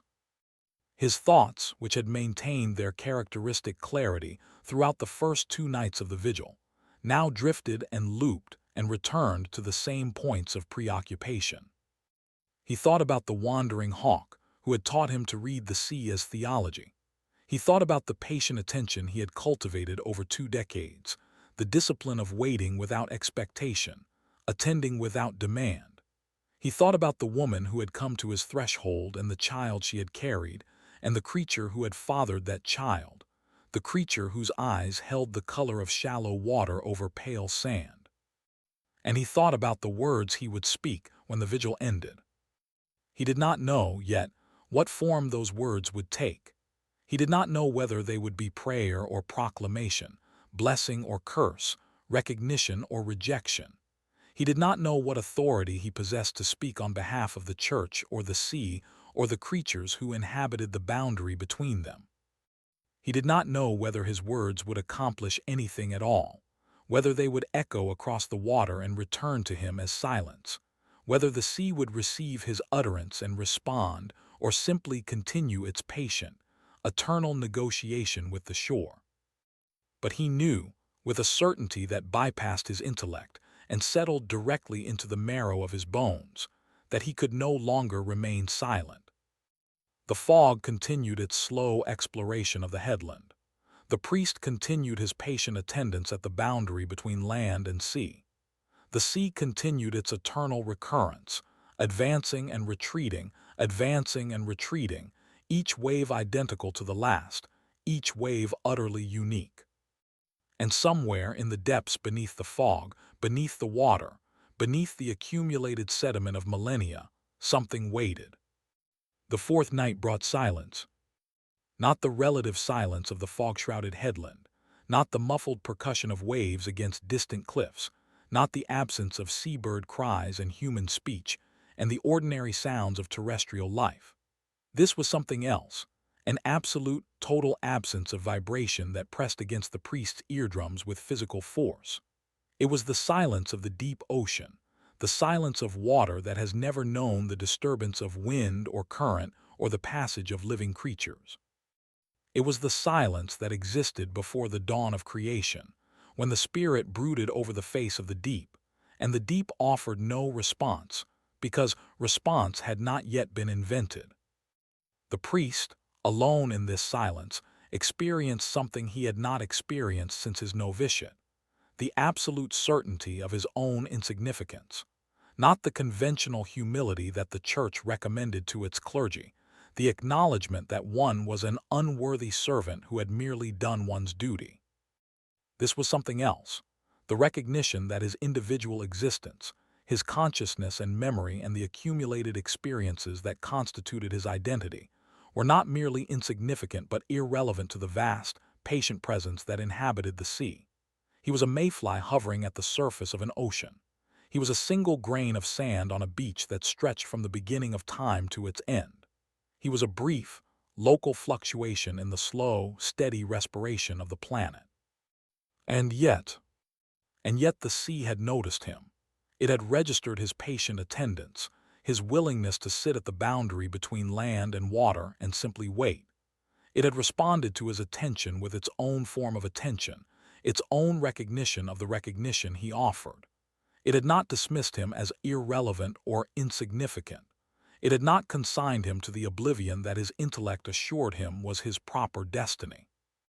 It had, instead, invited him to speak. The priest did not know, in that moment, what words he would utter when the vigil ended. He did not know whether his speech would be adequate to the occasion, whether human language, with its preference for singular nouns and clear boundaries, its incapacity to represent the vast multiplicity of the sea, could convey the acknowledgment he had been chosen to deliver. He did not know whether the sea would understand his words or receive his utterance or respond in any manner that his human senses could perceive. But he knew that he must try. He knew that the silence that had settled over the headland was not the silence of absence or indifference, but the silence of expectation, the held breath of an audience that had been waiting, for centuries, for millennia, for a speaker to step onto the stage and deliver the prologue to a drama whose outline no human had yet discerned. He was that speaker. He did not want to be. He had not sought this role, had not prepared for it, had not even recognized its possibility until the woman had appeared at his threshold and placed her impossible confession before him. But the role had sought him. It had tracked him through 2 decades of patient attendance, through his formation on the Dingle Peninsula and his childhood on the mainland coast, and the countless generations of his ancestors who had lived and died at the boundary between land and sea. It had waited for him to arrive at this headland, this vigil, this moment of absolute silence and absolute expectation. He could not refuse. He could not retreat to his cell and resume the ordinary rhythms of his ministry, pretending that he had not perceived the presence that inhabited the sea and the invitation that presence had extended. He could not continue to recite the psalms and chant the litanies and administer the sacraments as though the covenant between God and Noah had adequately addressed the relationship between humanity and the waters. He could not remain silent. The silence, as though recognizing his decision, began slowly to dissolve. The muffled percussion of waves against distant cliffs gradually reasserted itself. The cries of seabirds, tentative at first and then more confident, resumed their accustomed rhythm. The fog, which had persisted through the 3rd night and well into the 4th, began to thin and lift, revealing patches of star-scattered sky and the cold silver glow of the waning moon. The priest, still seated at the edge of the highest terrace, watched this transformation with the detached attention he had cultivated over 2 decades of coastal observation. He noted the gradual emergence of familiar landmarks from the dissolving fog, the distinctive profile of the cliffs of Moher on the distant mainland, the dark bulk of Inishmore to the southeast, the endless gray expanse of the Atlantic stretching toward a horizon that seemed, in this clarified atmosphere, impossibly distant and impossibly near. He did not move. He did not rise from his position or adjust his blanket or reach for his psalter. He simply continued his patient attendance, waiting for the vigil to complete its appointed duration, waiting for the words that were forming slowly in the depths of his consciousness to rise to the surface and arrange themselves into speech. He waited. The sea waited. The creatures of the deep, invisible beneath the gray expanse of water, waited with the patience of geological time. And on the 9th night, the words arrived. Chapter 5. The Anatomy of a Curse. The rite that the priest performed at the conclusion of his vigil was not found in any missal or sacramentary preserved in the libraries of medieval Europe. It borrowed phrases from the Psalms and the Prophets, from the ancient prayers of the Irish Church, and the even older invocations of the Brehon legal tradition. It incorporated gestures that had not been seen in Christian liturgy for centuries, the extension of the hand not in blessing, but in demarcation, the tracing of boundaries in the air with a finger dipped in holy water, the deliberate turning of the back to that which was being separated from the community of the faithful. But at its core, the rite was something new, something unprecedented, something that the priest, in the solitude of his vigil, had been compelled to compose not from memory or tradition, but from the immediate exigency of his situation. He did not know whether his words would be efficacious. He did not know whether the authority he claimed to perform this rite, an authority derived from no bishop, no council, no theological precedent, would be recognized by God or the sea or the creatures who inhabited the boundary between them. He knew only that he must speak, that the words that had formed in the depths of his consciousness during the 9 nights of his vigil must be uttered aloud, must cross the boundary between interior reflection and exterior reality, must take their place in the sequence of cause and effect that constituted the history of salvation.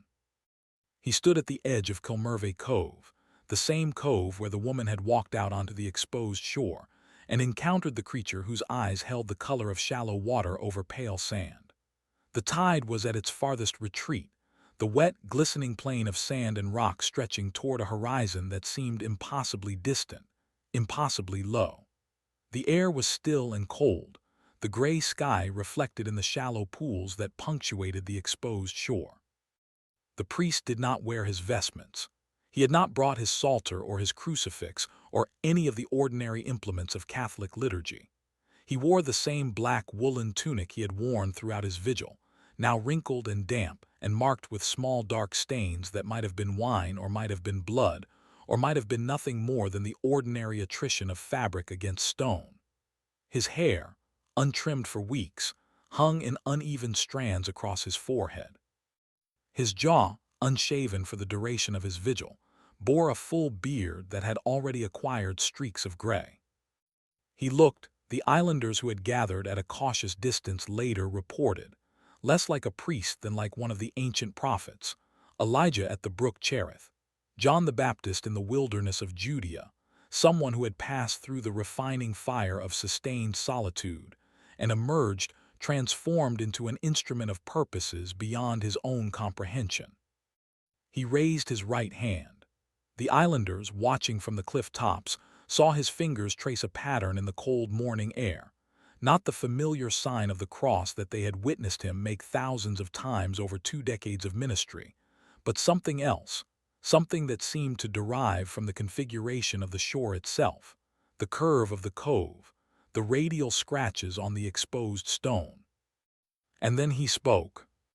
In the name of God, who separated the light from the darkness and the waters above from the waters below, who gathered the seas into their places and called the dry land earth, who established boundaries that the waters might not pass and doors that the deep might not open without permission. In the name of Christ, who walked upon the waves and stilled the storm, who multiplied the loaves and fishes and called fishermen to be fishers of men, who ate broiled fish beside the Sea of Tiberias and bestowed his blessing upon the catch that overflowed the nets. In the name of the Spirit, who brooded over the face of the deep before the dawn of creation, who moved upon the waters and brought forth life in infinite variety, who sustains all living creatures in being and calls each by its proper name. I speak now not as your master but as your servant, not as your conqueror but as your supplicant, not as the representative of a church that has ignored your existence for centuries, but as a single, fallible human being who has finally learned to perceive the presence you have manifested throughout all these years of patient attendance. I acknowledge that you are not empty. I acknowledge that you have never been empty. I acknowledge that the creatures who inhabit your depths are not anomalies or aberrations or remnants of a chaos that God subdued at the dawn of creation, but participants in the covenant that God established with Noah and every living creature and the earth itself. I acknowledge that we, the creatures of the shore, the children of Adam and Eve, the inheritors of the promise made to Abraham and renewed in Christ, have failed to recognize you. We have failed to see the image of God in forms that do not reflect our own. We have failed to hear the voice of the Spirit in languages not shaped by human tongues. We have failed to extend the hospitality of salvation to beings whose mode of being differs from our own. I acknowledge these failures not as abstract propositions, but as concrete, historical realities. I acknowledge them on behalf of the church that ordained me and the ancestors who preceded me and the generations that will follow me. I acknowledge them in the presence of God and the company of heaven and the congregation of the faithful assembled on this shore. And I declare, in the authority vested in me by my baptism and my ordination, and the 9 nights of vigil I have kept at the boundary between land and sea, that this failure, this long refusal of recognition, this sustained denial of presence, this systematic erasure of otherness, constitutes a sin against the Creator and the creation and the covenant that binds them together. I declare that this sin separates us from the God we claim to serve, and the sea we have refused to recognize, and the creatures of the deep who have waited, with the patience of geological time, for an acknowledgment that we have been unwilling to offer. And I declare that this separation must be named and ritualized and made manifest, so that its reality can no longer be denied, and its consequences can no longer be evaded, and its remedy can no longer be deferred. The priest paused. His hand, still extended toward the sea, trembled slightly. His voice, which had maintained its characteristic steadiness throughout this declaration, now faltered at the threshold of the words that remained to be spoken. Therefore, he said, I pronounce this sentence. I separate the sea from the community of the faithful, not as a punishment, not as a condemnation, not as an act of war or vengeance or the exercise of illegitimate authority, but as an acknowledgment of the separation that already exists. I name what is. I make visible what has been invisible. I declare that the covenant between God and Noah and every living creature and the earth itself has been broken, not by God, not by the sea, but by us, the creatures of the shore, who have refused to recognize our covenant partners. I excommunicate the ocean.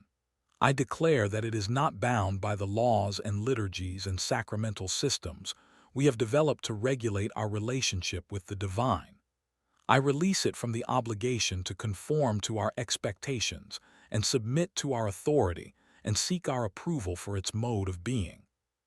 I excommunicate the ocean. I send it forth from the assembly of the faithful, not into damnation, but into freedom, the freedom to be what it has always been, what God created it to be, what it will continue to be long after the last human tongue has ceased to recite the last human prayer. I excommunicate the ocean, and I pray with all the faith that remains to me after 2 decades of unanswered prayer and 9 nights of vigil, and the impossible confession of a woman whose name I never learned, that this excommunication may be received not as rejection but as recognition, not as curse but as blessing, not as the final word of separation, but as the first word of a new covenant, a covenant in which the creatures of the shore and the creatures of the deep acknowledge one another as fellow participants in the mystery of creation and mutual recipients of the love that moves the sun and the other stars. Amen. The silence that followed the priest's pronouncement was not the absolute, total absence of vibration he had experienced on the fourth night of his vigil. It was something else, the silence of an audience that has received a message of immense significance and is processing its implications before formulating a response. The sea, for its part, did not immediately respond. The tide continued its slow retreat, exposing additional expanses of wet, glistening sand. The wind remained still. The seabirds, which had ceased their cries during the priest's utterance, remained silent on their clifftop perches. The islanders, watching from their cautious distance, held their collective breath. The priest lowered his hand. His arm, extended for the duration of his pronouncement, now ached with fatigue. His voice, which had carried across the cove with surprising clarity, now faded to a whisper as the accumulated exhaustion of 9 nights without sleep finally asserted its claim. He did not know whether his words had been efficacious. He did not know whether the sea had received his pronouncement as recognition or rejection, as blessing or curse, as the opening of dialogue or the final word of separation. He did not know whether the creatures of the deep, who had waited with the patience of geological time for an acknowledgment of their existence, had heard his declaration and understood its significance. He knew only that he had spoken, that the words which had formed in the depths of his consciousness during the 9 nights of his vigil had crossed the boundary between interior reflection and exterior reality, that he had done what he had been chosen to do, what the sea had invited him to do, what the woman's confession had compelled him to do. The rest was not his concern. The rest belonged to God and the sea, and the slow, patient unfolding of consequences that he would not live to witness. He turned away from the water. His legs, unaccustomed to weight-bearing after 9 days of seated vigil, trembled beneath him. His vision, already compromised by fatigue and the gray, diffuse light of the overcast morning, doubled and then slowly resolved back into single focus. He took a step toward the path that led from the cove to his cell, then another, then another. The islanders, watching from the cliff tops, did not approach him. They did not call out or offer assistance or demand an explanation for what they had witnessed. They simply watched, in silence, as their priest of 2 decades made his slow, laborious way up the winding path and disappeared into the stone dwelling that had been his home since his arrival on the island. Behind him, the sea continued its patient negotiation with the shore. The tide, having reached its farthest retreat, paused for a moment of absolute stillness and then began its slow, inexorable advance. But something had changed. The islanders could not identify what precisely had shifted in the quality of the light or the texture of the air or the sound of the waves against the limestone cliffs. They only knew, with a certainty that bypassed their intellects and settled directly into the marrow of their bones, that the sea they had lived beside for generations was no longer the sea they had known. It was something else, something that had been recognized, something that had been addressed, something that had been, for the first time in the long history of human habitation on this coast, seen. And it was waiting. The immediate consequences of the priest's pronouncement were subtle. The sea did not turn red or withdraw entirely, or rise up in a great wave to engulf the island. The creatures of the deep did not emerge from the water to demand further recognition or offer thanks for the acknowledgment they had finally received. The sky did not open or darken or display any of the conventional signs by which the divine traditionally announced its interventions in human affairs. But the gulls stopped crying. It was the fishermen who first noticed this phenomenon. They had relied, for generations, on the behavior of seabirds to locate schools of mackerel and herring. The sudden concentration of gulls and terns and gannets diving into the water from a considerable height, the raucous cries that indicated a feeding frenzy below the surface. On the morning after the priest's pronouncement, they launched their curats and paddled to their accustomed fishing grounds and waited for the birds to gather. The birds did not gather. They remained on their clifftop perches, their heads tucked beneath their wings, their bodies still and silent. The few that did take to the air flew not toward the open sea but inland, their cries, when they cried at all, subdued and tentative, as though they were uncertain whether the ordinary sounds of their existence were still permitted. The fishermen lowered their nets into water that seemed, in the gray morning light, somehow denser than ordinary seawater. The nets descended slowly, heavily, as though the water resisted their intrusion. When they were drawn up again, they contained nothing, not the expected catch of mackerel and herring, not the occasional bycatch of crab or flatfish, not even the strands of kelp and other marine vegetation that ordinarily accumulated in the mesh. This was not unprecedented. Fishing had always been uncertain on this coast, subject to the vagaries of weather and current and the mysterious migrations of the fish themselves. But the fishermen, returning to shore with empty nets and silent birds, could not shake the conviction that their empty catch was connected to the words they had witnessed their priest speak at the edge of Kilmurvey Cove. The sea, they whispered to one another in the taverns and cottages of Inishmore, was no longer speaking to them.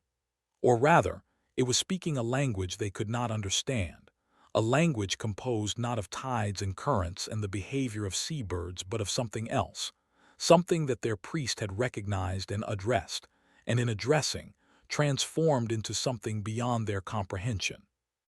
The priest, for his part, did not emerge from his cell to address their anxieties. He did not celebrate Mass or hear confessions or perform any of the ordinary functions of his ministry. He simply remained within his stone dwelling, his presence indicated only by the thin thread of smoke that rose from his hearth and the flicker of candlelight visible through the narrow window after dusk. The islanders did not know what to do. They could not return to their former relationship with the sea, that much was clear. The sea itself had changed, or their perception of it had changed, or the priest's words had effected some transformation in the fundamental nature of the boundary between land and water. But they could not simply abandon their relationship with the sea entirely. They were islanders. The sea surrounded them, sustained them, separated them from the mainland and connected them to it. They could no more cease their engagement with the water than they could cease breathing the air. And so they waited. They continued to launch their curats and lower their nets, accepting the empty halls with a resignation that was not quite patience and not quite despair. They continued to watch the silent gulls and the gray, still water and the thin thread of smoke that rose from their priest's hearth. They continued to wait for something. They did not know what, to resolve the impossibility of their situation. The sea, for its part, continued its patient negotiation with the shore. The tide advanced and retreated, each cycle identical to the last, each cycle utterly unique. The water remained gray and still, and somehow denser than ordinary seawater. The creatures of the deep remained invisible beneath the surface, their presence indicated only by the small, circular depressions that opened and closed slowly, rhythmically, like the breathing of something immense and dormant. And the priest remained in his cell, waiting for a response that might never come. On the 7th day after his pronouncement, the priest emerged from his dwelling. The islanders, who had maintained a cautious vigil of their own, watched him make his way along the winding path to the edge of Kilmurvey Cove. He moved slowly, his steps careful and deliberate, as though he were relearning the coordination required to navigate the uneven limestone pavement. His beard, now fully grown, had acquired additional streaks of gray during his week of seclusion. His eyes, when they became visible to the watching islanders, held the color of shallow water over pale sand. Not blue, not green, but something between, something that reflected nothing. He stood at the tide line for a long time, his gaze fixed on the western horizon. The sea, which had remained still and gray throughout his approach, now began to show signs of animation. Small waves formed at the boundary between water and air, breaking gently against the exposed shore with a sound like whispered syllables. The circular depressions that had become increasingly common since the previous winter opened and closed with greater frequency, each movement accompanied by a soft exhalation of air that seemed, to the watching islanders, to carry the cadence of speech. The priest raised his right hand. His fingers traced the same pattern in the cold morning air that they had traced 7 days earlier, the pattern that derived from the configuration of the shore itself, the curve of the cove, the radial scratches on the exposed stone. And then he spoke again. "I have pronounced the sentence of excommunication," he said. "I have separated the sea from the community of the faithful and released it from the obligation to conform to our expectations and submit to our authority and seek our approval for its mode of being. I have done this not as an act of war or vengeance or the exercise of illegitimate authority, but as an acknowledgment of the separation that already exists, the separation we created, the separation we sustained, the separation we refuse to acknowledge throughout all the centuries of our coexistence. But separation is not the final word. It cannot be the final word. The covenant that God established with Noah and every living creature and the earth itself was not a covenant of separation, but of coexistence, not a covenant of exclusion but of inclusion, not a covenant of curse but of blessing. And so I return to this shore not to reiterate the sentence I have pronounced, but to ask a question, not to demand a response but to extend an invitation, not to close the door that has been closed for centuries but to open it, or, if it cannot be opened, to stand in its threshold and wait for whatever may pass through. He paused.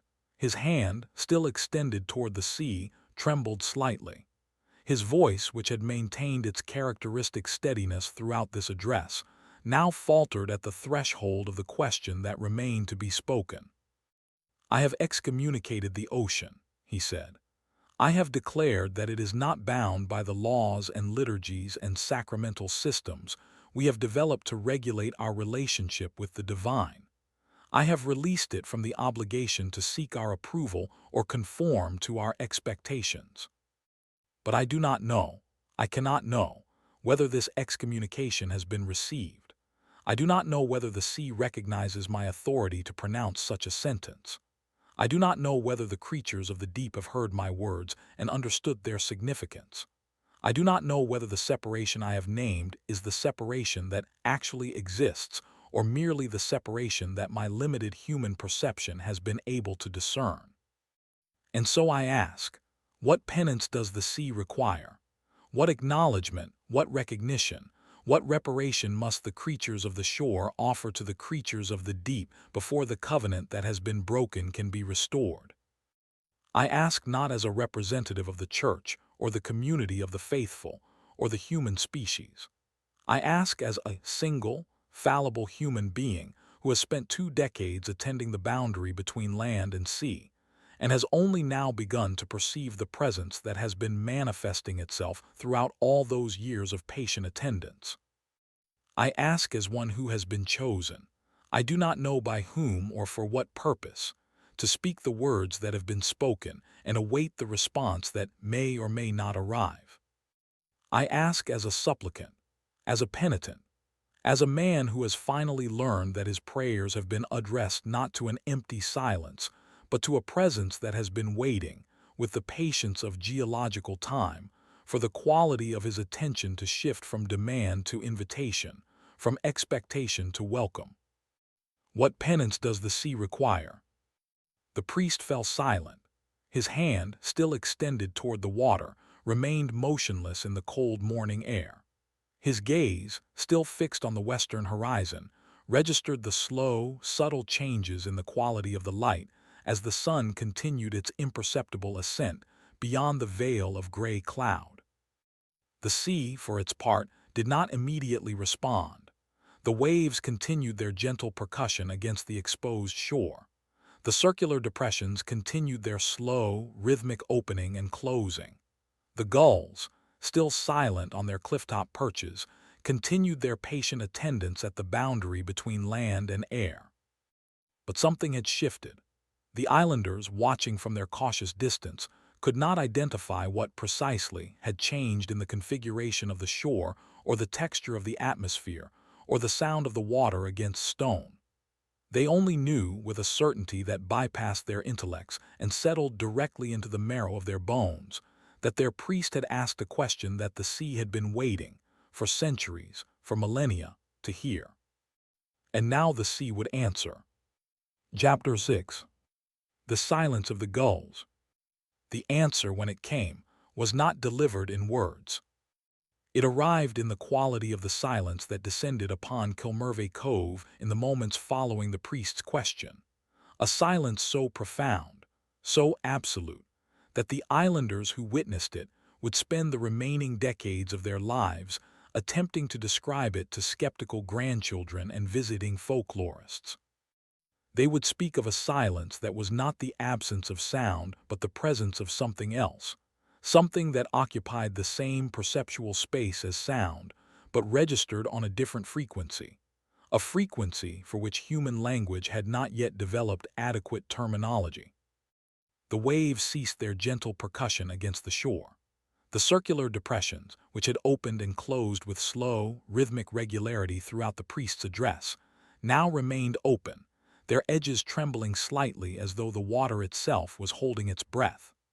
The gulls, already silent on their clifftop perches, drew their heads more deeply beneath their wings, reducing their visible presence to gray hummocks of feathers that might have been mistaken for weathered stones.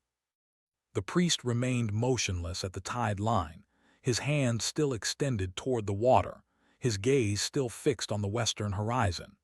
He did not turn to acknowledge the silence or attempt to interpret its significance or withdraw his question and retreat to the safety of his cell. He simply waited, with the patient attention he had cultivated over 2 decades of coastal ministry, for whatever response the sea chose to offer. The silence continued. It pressed against his eardrums with physical force, filled his lungs with each inhalation, settled into the hollow spaces beneath his ribs.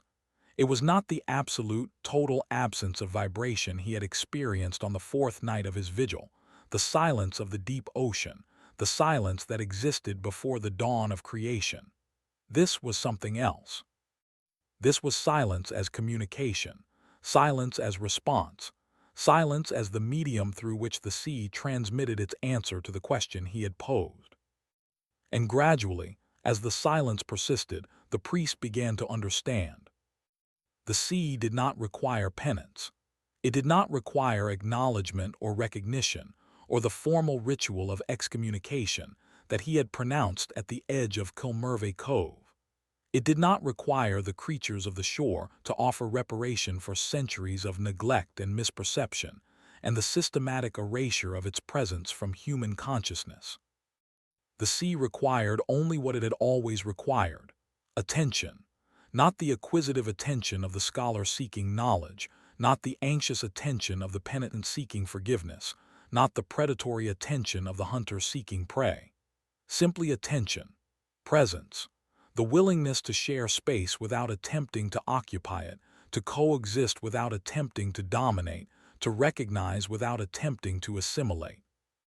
The sea required the creatures of the shore to see it as it was, not as chaos subdued or judgment preserved, or the remnant of a creation that God had partially abandoned, not as adversary or resource or obstacle to be overcome, simply as sea, as the vast, patient presence that had existed before the emergence of life on land, and would continue to exist long after the last human consciousness had ceased its brief, local fluctuation. And the sea required this attention not because it desired worship or recognition or the validation of human perception. It required this attention because attention was the only currency that could pass between beings whose modes of existence were so radically different, whose temporal scales were so mismatched, whose languages shared no common vocabulary. Attention was the bridge across the abyss of otherness. Attention was the threshold at which the creatures of the shore and the creatures of the deep could meet, not as master and servant, not as subject and object, not as self and other, but as fellow participants in the mystery of creation, mutually incomprehensible, mutually irreducible, mutually present. And attention, the priest now understood, was what the sea had been offering him throughout all the years of his patient attendance. Not a response to his prayers, not an answer to his questions, not a revelation of its interiority. Simply presence. The willingness to share space without attempting to occupy it, to coexist without attempting to dominate, to recognize without attempting to assimilate. He had been asking the wrong question. He had been seeking the wrong response. He had been waiting for the sea to speak his language, to conform to his expectations, to validate his perception of its existence. But the sea did not need to speak his language. It did not need to conform to his expectations or validate his perception. It needed only to be what it had always been, the vast, patient presence that had existed before the emergence of life on land, and would continue to exist long after his individual consciousness had dissolved into the constituent elements that had sustained it. And he needed only to attend. The silence persisted for 3 days. During this time, the priest did not move from his position at the edge of Kilmurvey Cove. He did not eat or sleep or speak or make any of the ordinary adjustments by which human beings negotiate their physical existence in the world. He simply stood at the tide line, his hand extended toward the water, his gaze fixed on the western horizon, his breath moving in the slow, steady rhythm he had cultivated over decades of meditation. The islanders, watching from their cautious distance, did not approach him. They did not call out or offer assistance or demand an explanation for the transformation that had overtaken their priest and their sea, and the fundamental nature of their relationship with the water that surrounded them. They simply watched in silence as the hours accumulated into days, and the days accumulated into a duration that exceeded the ordinary limits of human endurance. They brought offerings, not the formal offerings of the church, the candles and incense and murmured prayers that had structured their spiritual lives for generations, but something else, something older, something that their ancestors had offered to the sea before the coming of Patrick and the imposition of Christian categories upon the indigenous landscape. Small pieces of bread, crumbled and scattered at the edge of the water. Threads of wool, torn from their garments and weighted with pebbles and lowered into the shallow pools that punctuated the exposed shore. Drops of milk, flicked from their fingertips into the advancing tide. They did not know why they made these offerings. They did not know whether the sea received them or the creatures of the deep recognized them or the priest, standing motionless at the tide line, even registered their presence. They only knew that the silence that had descended upon Kilmurvey Cove demanded response, not the response of words or prayers or formal ritual, but the response of presence, of attention, of the willingness to share space without attempting to occupy it. And so they shared. They stood at the edges of the cove, at the boundaries of the silence, and they offered the small, simple tokens of their presence. They watched their priest stand motionless at the tide line. They watched the sea remain still and gray, its surface marked only by the circular depressions that opened and closed with slow, rhythmic regularity. They watched the gulls remain silent on their clifftop perches, their heads drawn deeply beneath their wings, their bodies still and patient. And they waited. On the 3rd day, the silence began to lift. Not abruptly, not dramatically, but gradually as the fog that had settled over the headland during the priest's vigil had eventually thinned and dissipated, revealing the familiar contours of the island and the sea and the distant mainland horizon. The waves resumed their gentle percussion against the shore. The circular depressions resumed their slow, rhythmic opening and closing.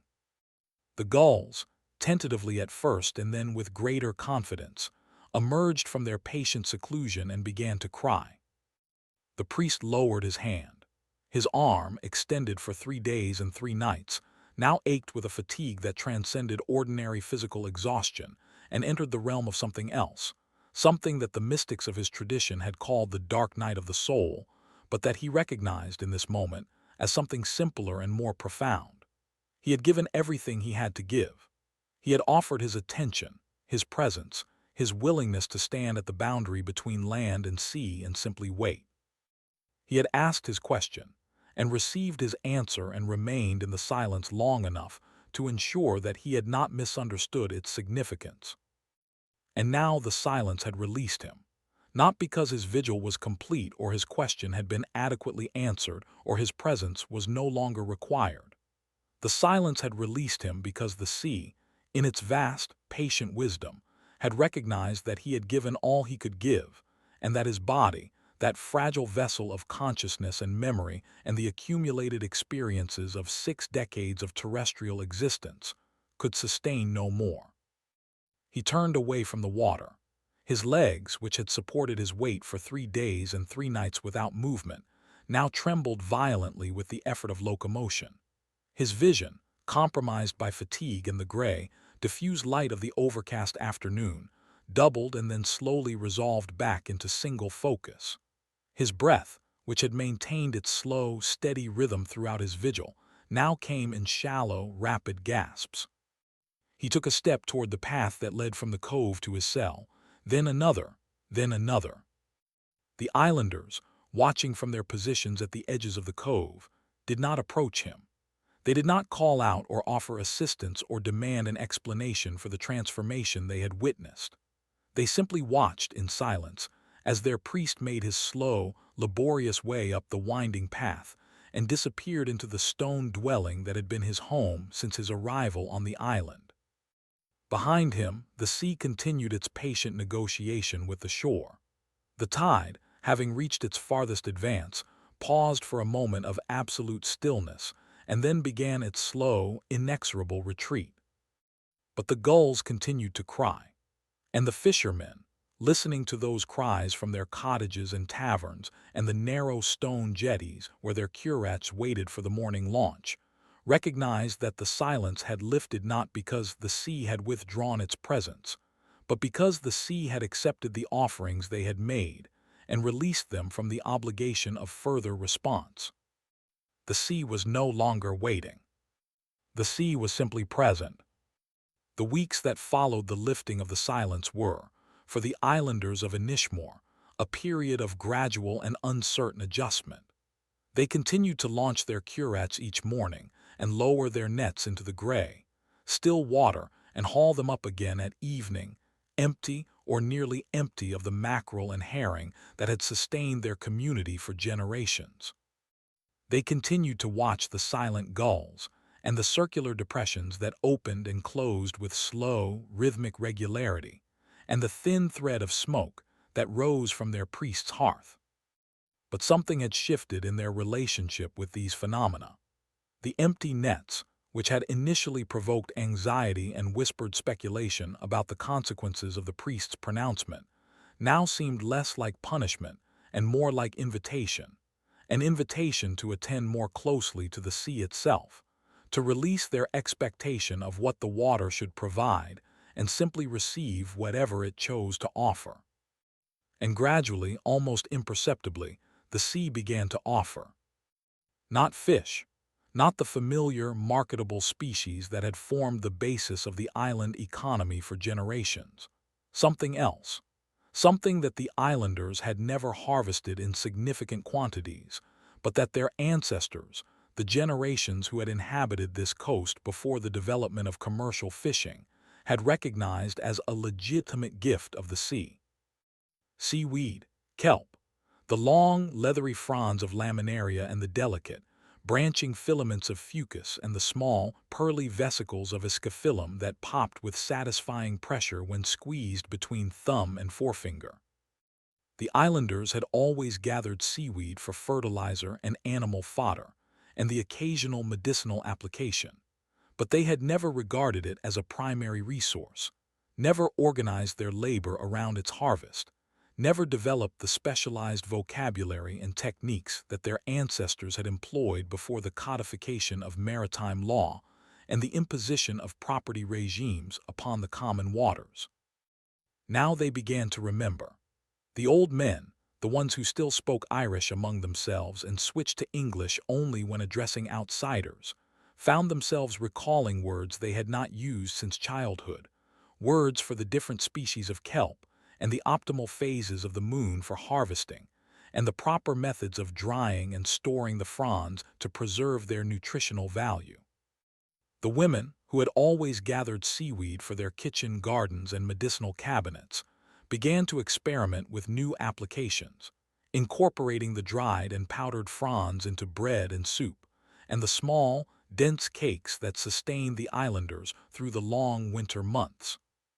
The priest, observing this transformation from the threshold of his cell, recognized it for what it was, not adaptation to scarcity, but response to invitation. The sea, having received the acknowledgment it had waited centuries to receive, was now offering itself in a new mode, not as resource to be extracted, but as gift to be received, not as adversary to be overcome, but as partner to be engaged, not as the remnant of a creation partially abandoned by its creator, but as a full participant in the covenant that bound all living things to one another, and to the God who had called them into being. He did not preach about this transformation. He did not interpret it for the islanders or claim credit for its occurrence or attempt to integrate it into the theological framework he had inherited from his formation. He simply observed, in silence, as his congregation gradually relearned the ancient art of receiving the sea's gifts without demanding that those gifts conform to their expectations.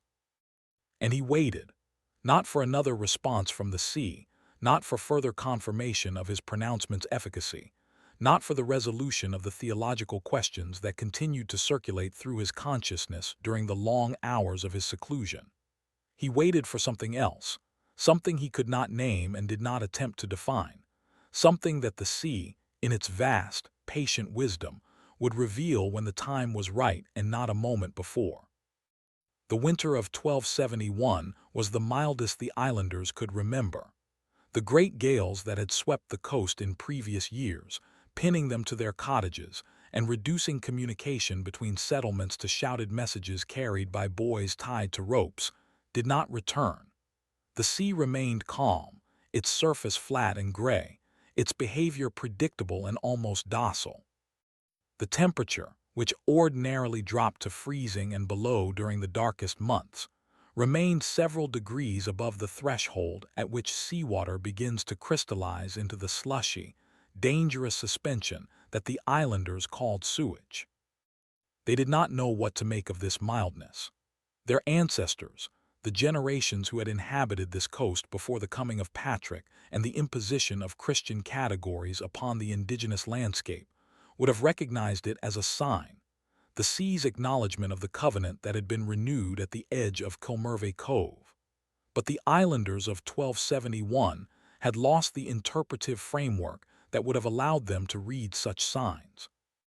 They only knew that the winter was unusually gentle, and that their harvest of seaweed, which they had gathered in unprecedented quantities during the autumn months, was sustaining them through the cold season more effectively than they had anticipated. The priest, observing this abundance from the threshold of his cell, recognized it as the sea's response to the offerings the islanders had made during the 3 days of silence.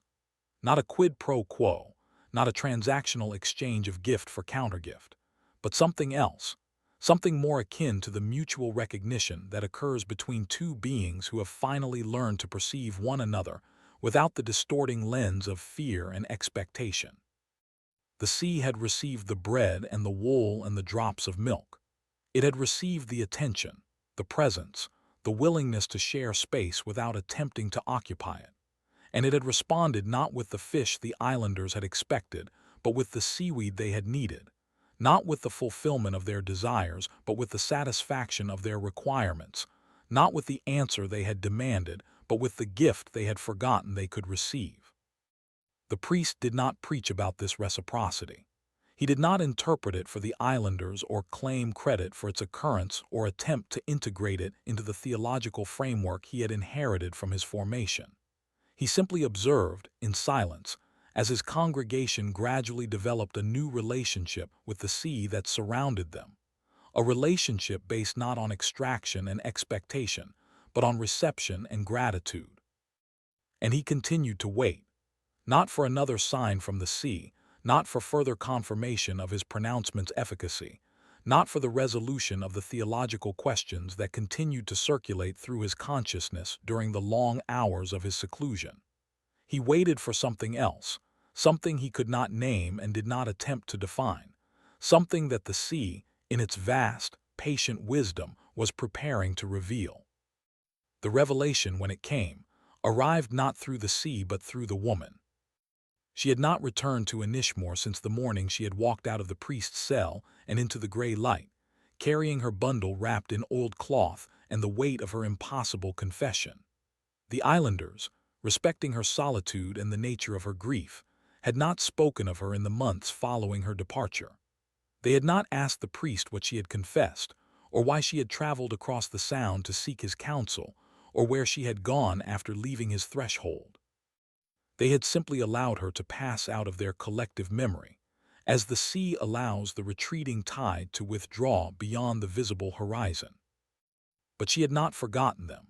She had not forgotten the priest who had listened to her confession without offering absolution, who had received her story without attempting to interpret its significance, who had sat in his narrow cell with his voice trapped somewhere in his chest, and his hands folded uselessly in his lap, and allowed her to walk out of his presence without demanding that she remain. She had not forgotten the child she had carried wrapped in old cloth, the child whose eyes had held the color of shallow water over pale sand, the child who had not cried or nursed or responded to her voice or the warmth of her body pressed against his. She had not forgotten the creature who had fathered that child, who had emerged from the gray horizon and stood at the tide line and waited, with the patience of geological time, for a recognition that had never arrived. And she had not forgotten the words she had spoken to the priest as she stood at the threshold of his cell, preparing to depart into whatever solitude awaited her. Ask the sea what penance it requires. She did not know whether he had asked. She did not know whether the sea had answered.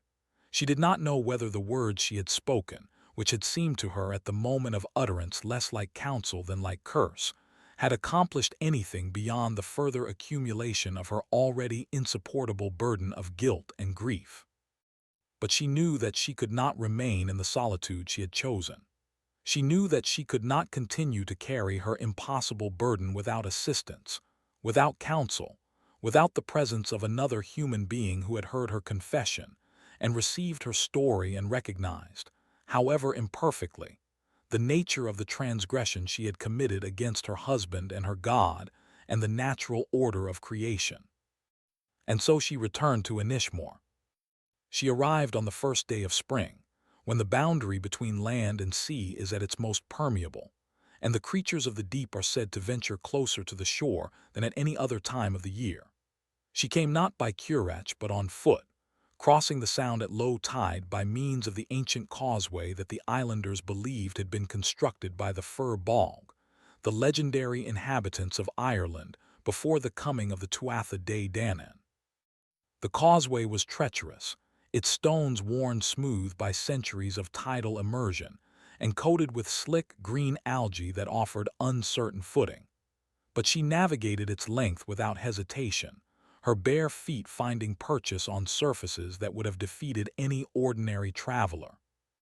She did not go to the priest's cell.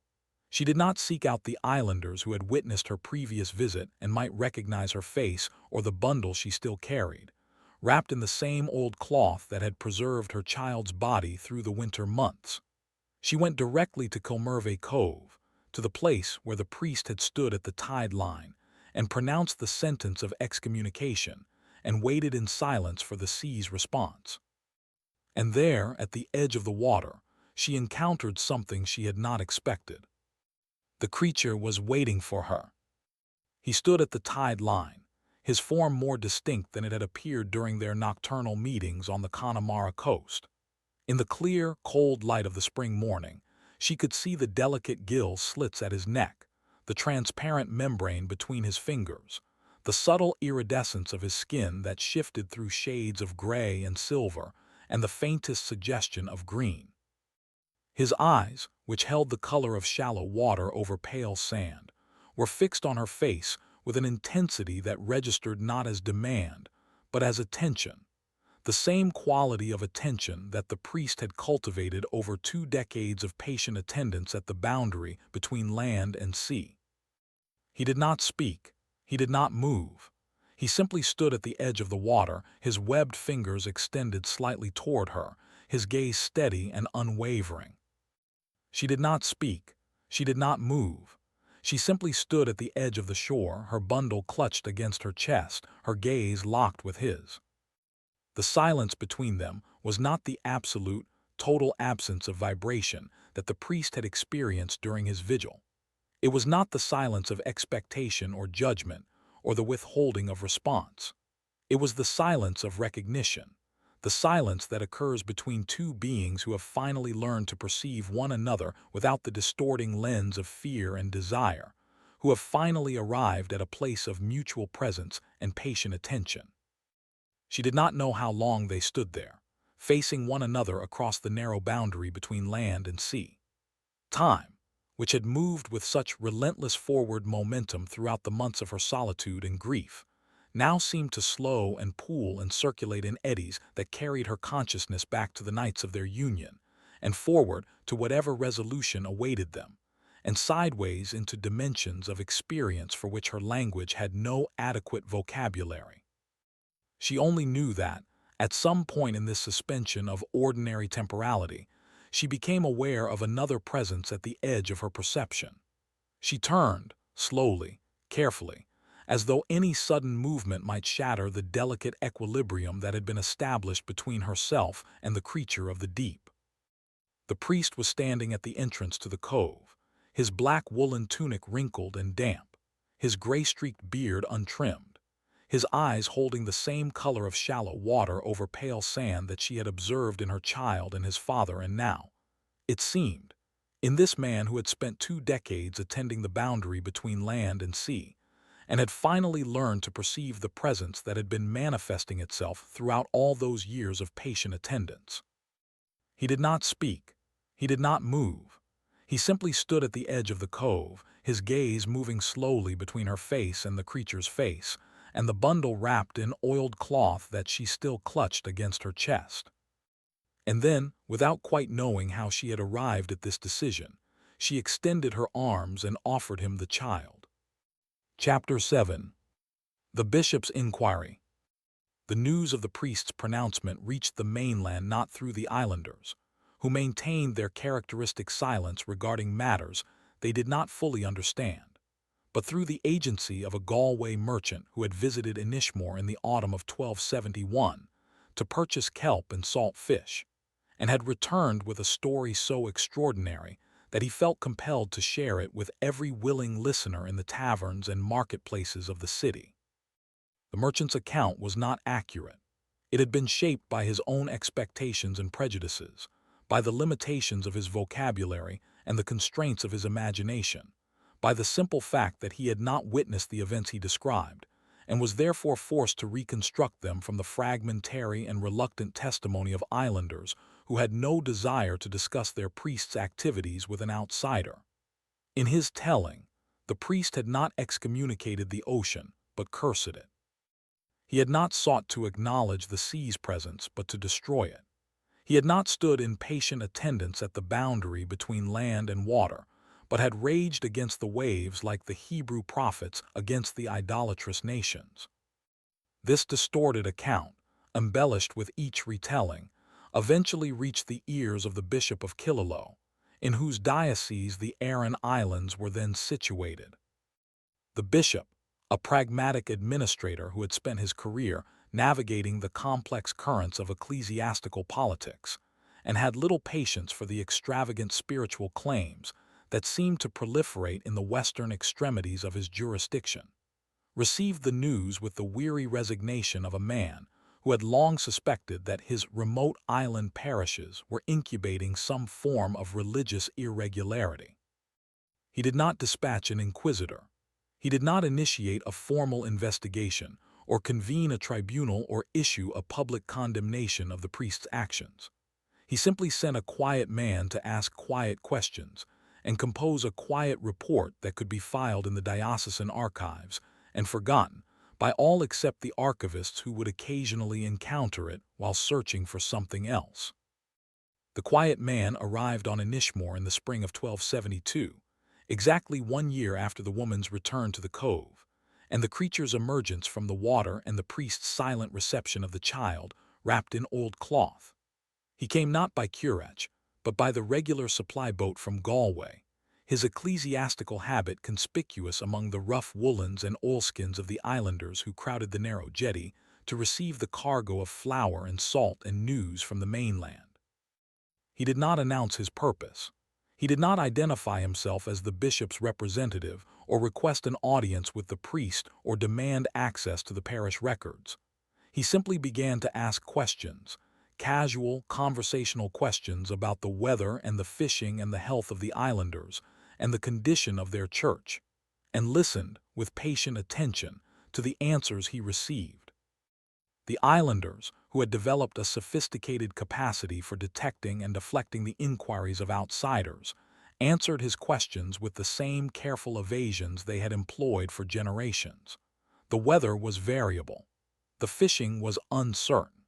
The health of the community was as good as could be expected, given the isolation of their situation and the limited resources available to them. The church was in need of repair, but the priest was diligent in his ministry, and the congregation was faithful in its attendance. The quiet man listened to these answers and recorded them in a script so small that it could barely be read without a lens. He did not challenge the islanders' evasions, or press them for additional details, or reveal that their careful responses had confirmed precisely what he had been sent to investigate. Something had changed on Inishmore. The islanders were not lying. They were too scrupulous for that, but they were not telling the whole truth. They were protecting something or someone, and the quiet man had been sent to discover what that something was.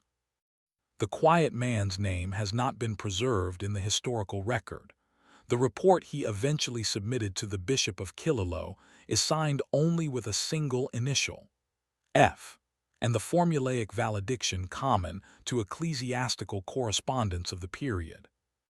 The archivists who have studied this document speculate that he may have been a Franciscan, a member of the mendicant order whose commitment to poverty and itinerant preaching made them useful agents for bishops who required discreet investigations conducted beyond the formal structures of canon law.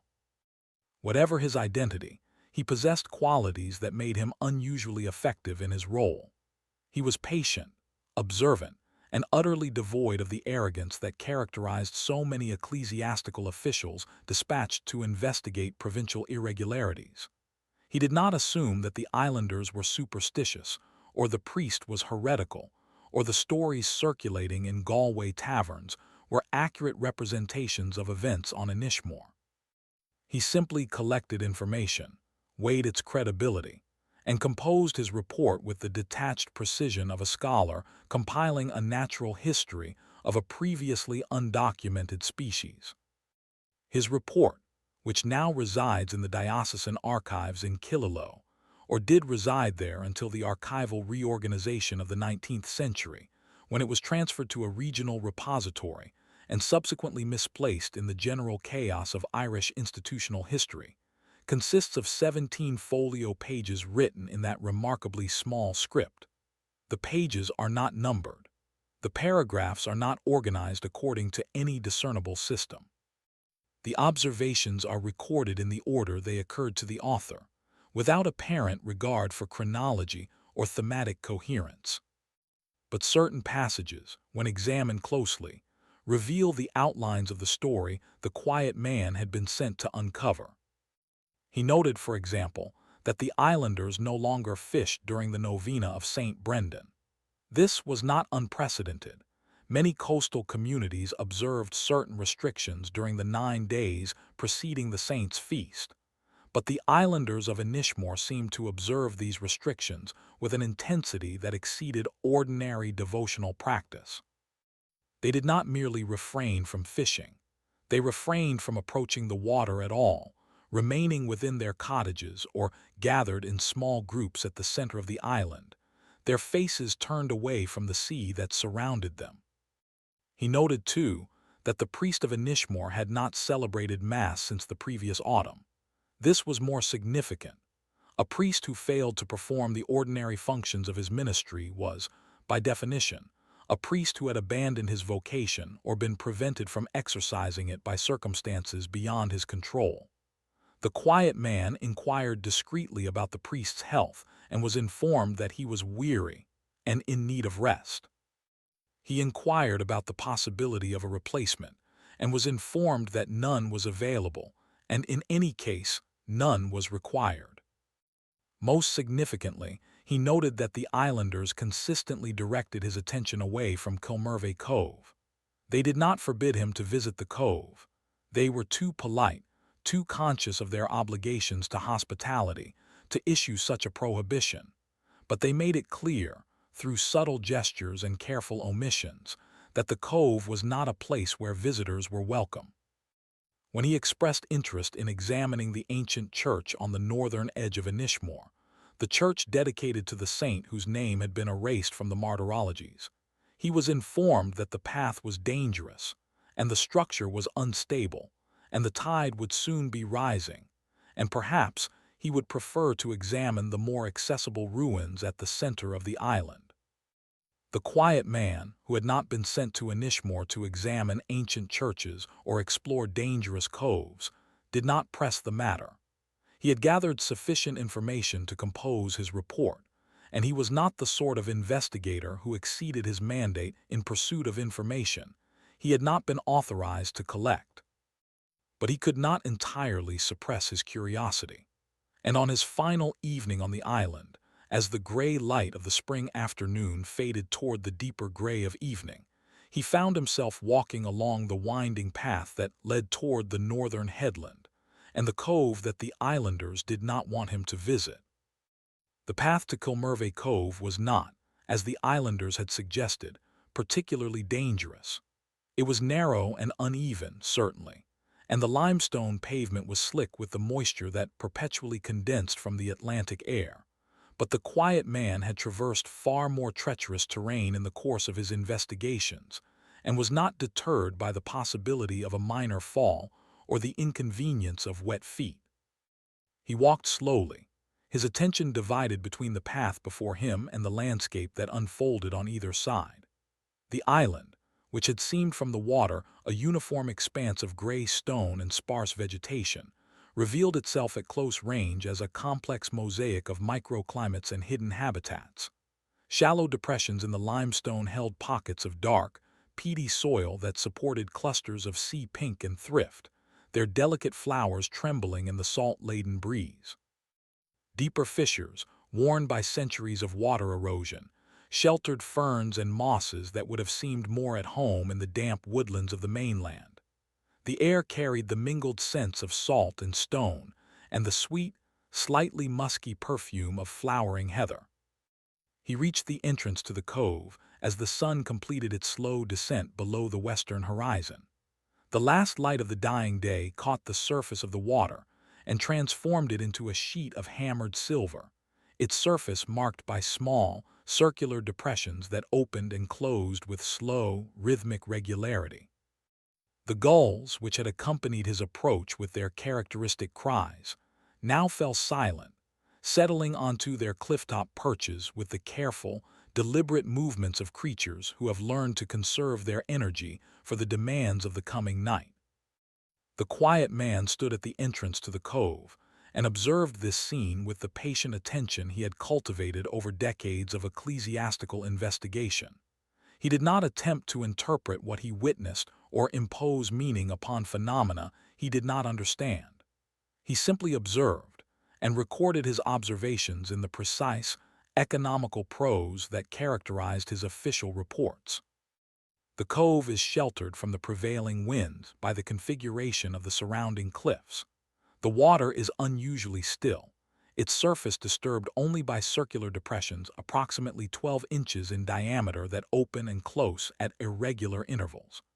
No marine life is visible in the shallow water near the shore, though the absence of seabirds suggests that fish may be present in the deeper channels beyond the cove's entrance.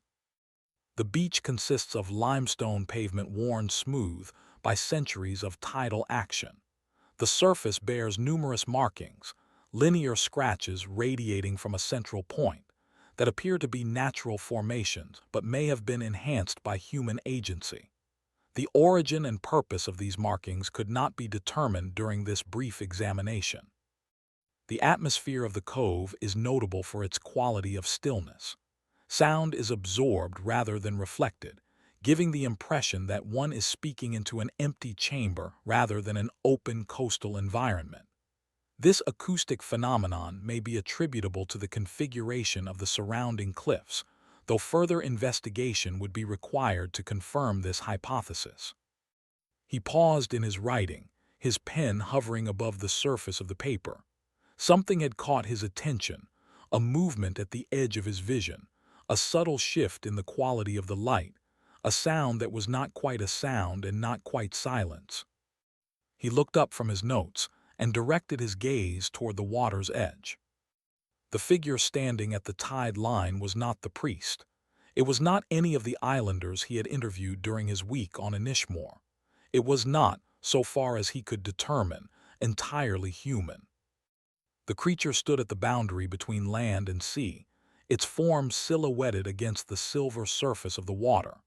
Its proportions were roughly human, but its skin held the iridescent sheen of fish scales, and its fingers were connected by a translucent membrane that caught the fatting light and scattered it into a spectrum of muted colors. Its eyes, when it turned its face toward the quiet man, held the color of shallow water over pale sand. Not blue, not green, but something between, something that reflected nothing. The quiet man did not flee. He did not cry out or make the sign of the cross or retreat from the cove in terror. He simply stood at the entrance, his pen still poised above his paper, his gaze locked with the creature's gaze, his breath moving in the slow, steady rhythm he had cultivated over decades of patient observation.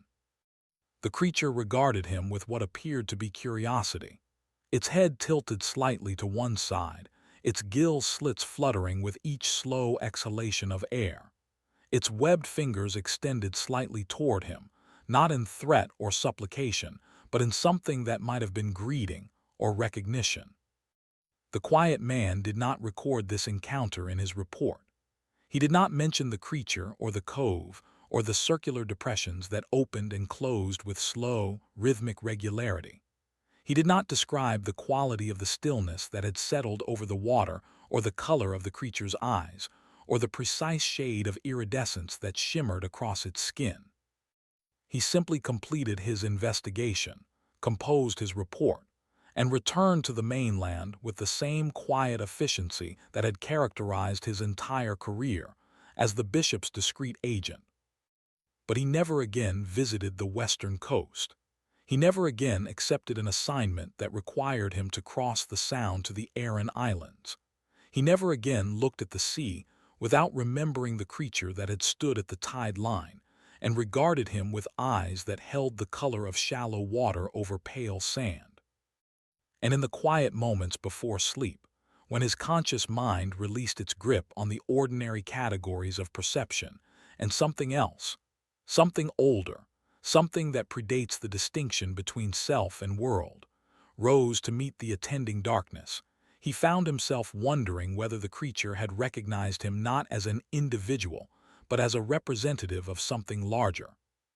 Something that had been sending emissaries to the boundary between land and sea for centuries, and had only now received a response. He found himself wondering whether the creature had been waiting, with the patience of geological time, for the church to recognize its existence.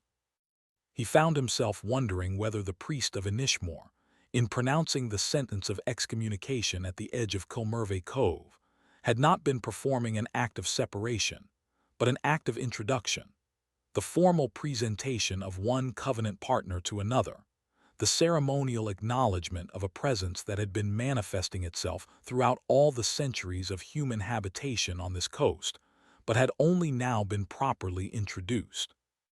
He found himself wondering whether the sea, which he had regarded throughout his life as an inert expanse of water governed by the ordinary laws of physics and chemistry, was something else entirely, something that the theologians had not yet learned to name, and the philosophers had not yet learned to conceive, and the poets had only glimpsed in their most daring visions. He found himself wondering, and then he would close his eyes and surrender to the darkness and the dreams that carried him, night after night, back to the cove where the creature stood at the tide line, and waited for a recognition that had finally, after centuries of patient attendance, arrived. Chapter 8. The priest's final winter. The winter of 1274 arrived not as a season, but as a verdict. The priest recognized its approach not through any external sign: the behavior of seabirds, the configuration of clouds, the particular quality of light that precedes a significant meteorological transition, but through an internal shift, a subtle realignment of his consciousness toward the acceptance of an ending he had long anticipated and could no longer defer. He was 73 years old. He had spent 26 of those years on Inishmore, attending the boundary between land and sea with the patient discipline the wandering hawk had taught him on the Dingle Peninsula half a century earlier. He had witnessed the great gales of 1268, and the silence that followed his pronouncement, and the woman's return to the cove, and the creature's emergence from the water and the quiet man's investigation, and the slow, gradual transformation of his congregation's relationship with the sea that surrounded them. He had received the child wrapped in oiled cloth and held its cool, still body against his chest and felt, for the first time in his decades of ministry, the absence of any appropriate ritual response. There was no liturgy for the burial of a child who was not fully human and not fully divine, no prayer for the commending of a soul that had never been baptized and never drawn an independent breath, no formula of committal that acknowledged the creature's origins in the deep and the mother's grief, and the priest's own complicity in the long refusal of recognition that had preceded this moment. He had done what he could. He had wrapped the child in clean linen and placed it in a small niche in the wall of his cell, where the temperature remained consistently cool, and the dampness that permeated the island's stone structures would preserve its body from the rapid decay that claimed ordinary human remains. He had prayed, not the prayers of the church, not the formal intercessions and petitions that had structured his spiritual life for 6 decades, but something else, something that emerged from the silence that had settled over Kilmurvey Cove and the sea's response to his question, and the creature's patient attendance at the boundary between land and water. He had prayed for the child's soul, if it possessed a soul. He had prayed for the creature's recognition, if it desired recognition. He had prayed for the woman's grief, which was the only ordinary human emotion in a situation that otherwise defied ordinary human categories. And he had waited. The child's body remained in the niche in his wall, preserved by the cool, damp atmosphere of his cell. Its skin retained its subtle iridescence, its delicate gill slits remained open, its eyes remained fixed on some point beyond the visible horizon. The priest had not attempted to close those eyes. He had not attempted to arrange the child's limbs in the conventional posture of repose, or compose its features into the expression of peaceful sleep recommended by the funeral manuals. He had simply placed it in the niche and covered it with a square of clean linen and left it to the patient attention of the darkness. The woman had not returned to claim her child. She had not returned to Inishmore at all since the morning she had stood at the edge of Kilmurvey Cove and extended her arms and offered the priest the bundle wrapped in oiled cloth. The creature had not re-emerged from the water to reclaim his offspring or acknowledge the priest's reception of its body, or offer any indication that the covenant renewed at the boundary between land and sea had been accepted by the beings it was intended to include. The priest did not interpret these absences as rejection. He had learned, through his patient attendance at the boundary between land and sea, that the creatures of the deep operated on a temporal scale that rendered human expectations of immediate response not merely unreasonable but incomprehensible. The sea had waited centuries for the recognition it had finally received. It would wait centuries more for the full implications of that recognition to unfold. But the priest did not have centuries. He did not have decades. He now understood with a clarity that pierced his exhaustion like a blade of cold light, have years. He had this winter, this final season of patient attendance at the boundary between land and sea. This last opportunity to complete the work he had been chosen to begin and prepare for the transition that awaited him on the far side of whatever boundary separated this life from the next. And then he would walk into the water, as he had always known he would, and surrender his body to the sea that had been waiting, with the patience of geological time, for his return. The winter was the coldest the islanders could remember. Not the cold of the great gales, the violent, percussive cold that swept in from the Atlantic with the force of divine judgment and left the island battered and diminished in its wake. This was something else, a gradual cumulative cold that seeped into the stone walls of the cottages and the woolen garments of the inhabitants and the marrow of their bones, a cold that did not assault but infiltrated, that did not demand surrender but simply waited for resistance to exhaust itself. The sea did not freeze. The salt content of the Atlantic, combined with the constant agitation of currents and tides, prevented the formation of the solid ice sheets that occasionally sealed the harbors of the eastern coast. But the water acquired a new quality, a density and stillness that seemed to absorb rather than reflect the pale winter light. The circular depressions that had marked its surface throughout the previous years now opened and closed with even greater deliberation, each movement accompanied by a soft exhalation of vapor that hung in the cold air before slowly dissipating. The priest continued his ministry through this long cold season. He celebrated Mass each morning in the small stone church at the center of the island, his voice steady and his movements precise, despite the fatigue that had settled into his body like the cold that had settled into the walls of his cell. He heard confessions, administered the sacraments, counseled the anxious, and comforted the grieving, and blessed the marriages and burials and baptisms that marked the ordinary rhythm of island life. But his congregation, attentive as always to the subtle modulations of his presence, recognized that something had shifted. The priest was no longer waiting, he was preparing. They did not speak of this recognition. They did not ask the priest what he intended, or when he intended to do it, or why the approach of this particular winter had precipitated such a profound reorientation of his spiritual attention. They simply attended more closely to his words and gestures, storing them in memory against the approaching absence they all anticipated and none could prevent. The woman who had brought her confession to the priest's threshold, who had returned to the cove and encountered the creature, and offered her child into the priest's keeping, this woman, whose name the islanders had finally learned, and whose story they had gradually, reluctantly, integrated into their collective understanding of the events that had transformed their relationship with the sea, remained on Inishmore throughout that final winter. She did not explain her decision to remain. She did not seek the priest's counsel or request his absolution or attempt to reclaim the child, whose body continued to rest in the niche in his wall. She simply stayed, occupying a small cottage at the edge of the settlement, contributing her labor to the community's ongoing struggle for survival against the accumulating cold. The priest observed her presence with quiet gratitude. He did not attempt to engage her in conversation or offer her the spiritual direction he had been unable to provide during their initial encounter.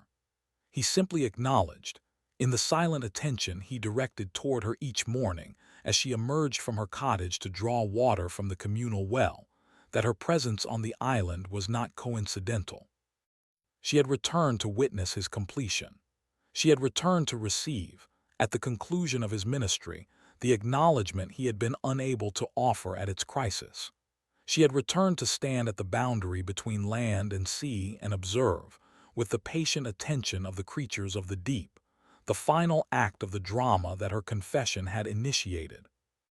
And he was grateful, not because her presence validated his choices or confirmed his interpretations or offered the absolution he had never sought for the transgressions he had committed against the ordinary expectations of his vocation. He was grateful because her presence meant that he would not enter the water alone. There would be someone to witness his departure, someone to remember the words he had spoken at the edge of Kilmurvey Cove, and the silence that had followed, and the creature that had emerged from the gray horizon to stand at the tide line and wait for recognition. Someone to carry the memory of his final winter into the spring that would follow his disappearance, and the summer that would follow spring, and the decades and centuries that would accumulate upon the island like the slow accretion of sediment on the ocean floor.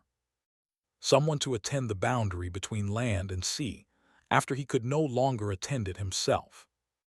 On the morning of the winter solstice, the longest night of the longest winter the islanders could remember, the priest rose before dawn and prepared for his final journey. He did not announce his intention.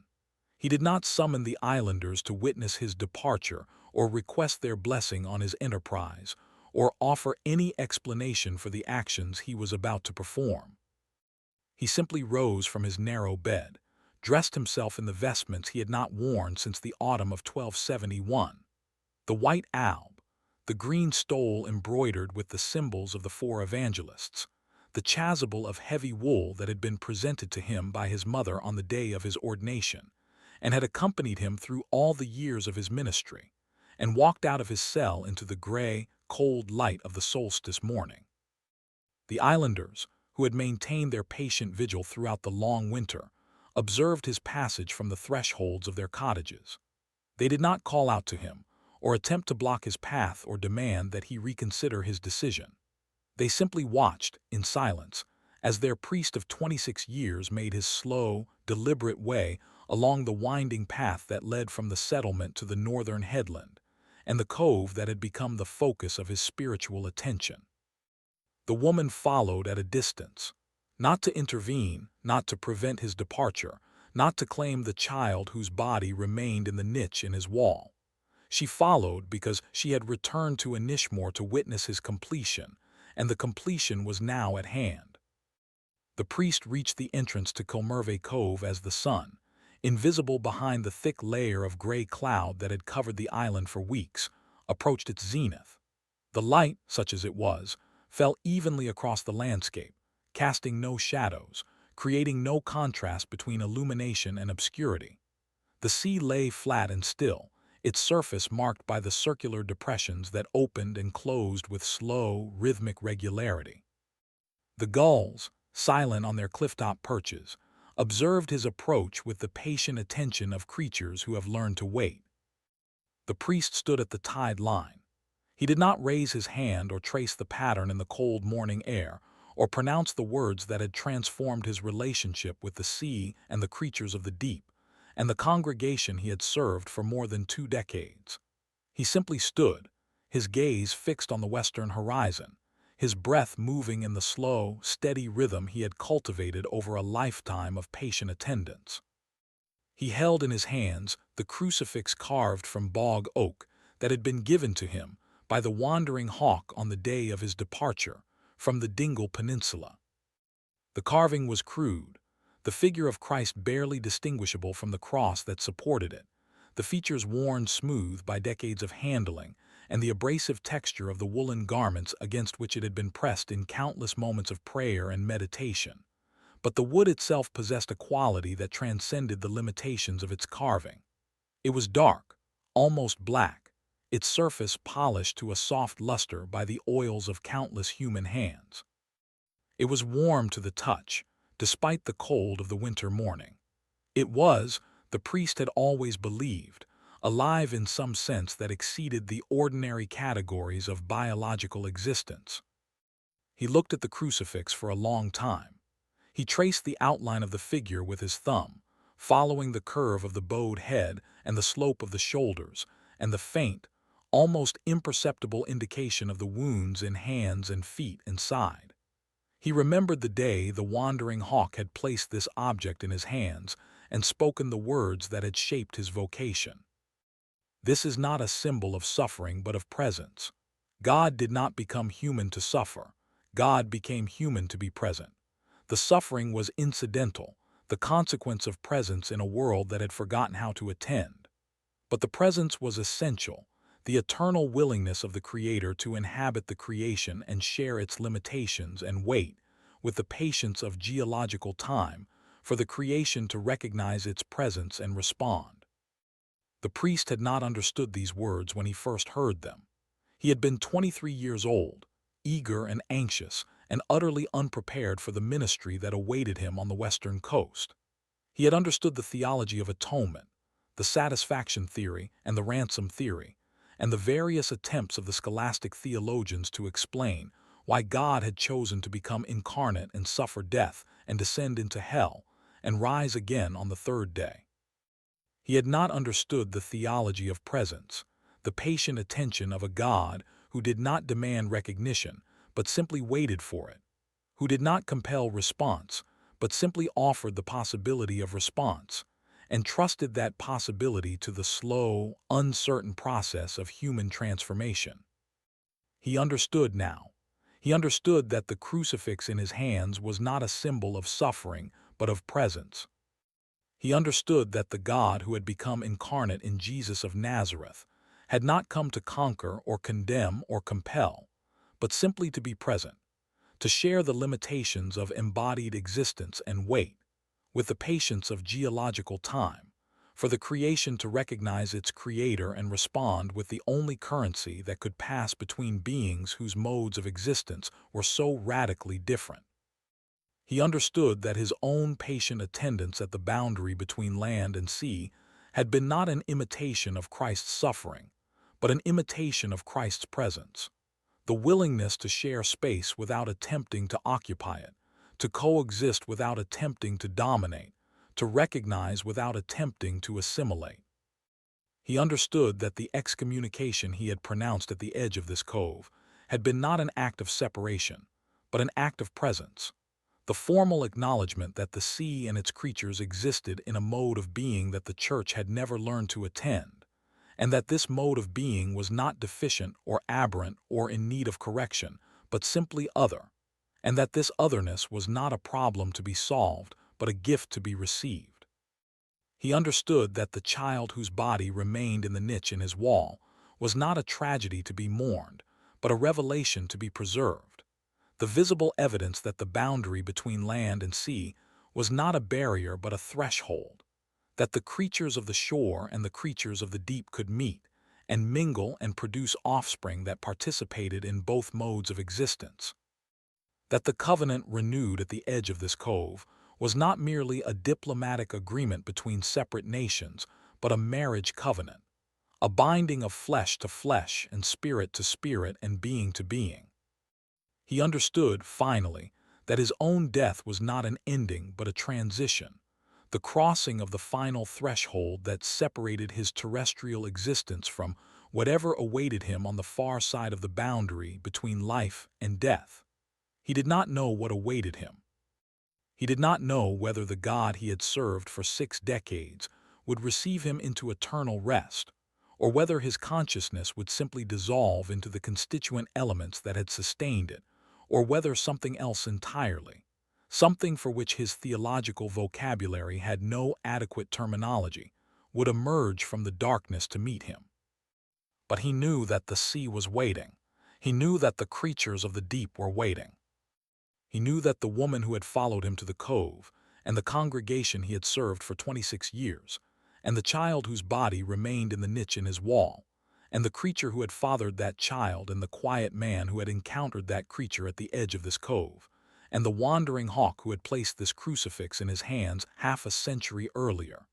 He knew that all of them were waiting, with the patient attention that the sea had taught him to cultivate, for him to complete his final crossing. He lifted the crucifix to his lips and kissed the worn, dark wood. He closed his eyes and breathed the cold, salt-tinged air of the winter solstice. He opened his eyes and looked at the sea that lay flat and still before him, its surface marked by the circular depressions that opened and closed with slow, rhythmic regularity. And then he walked into the water. Chapter 9. The echo in the archives. The priest's body was never recovered.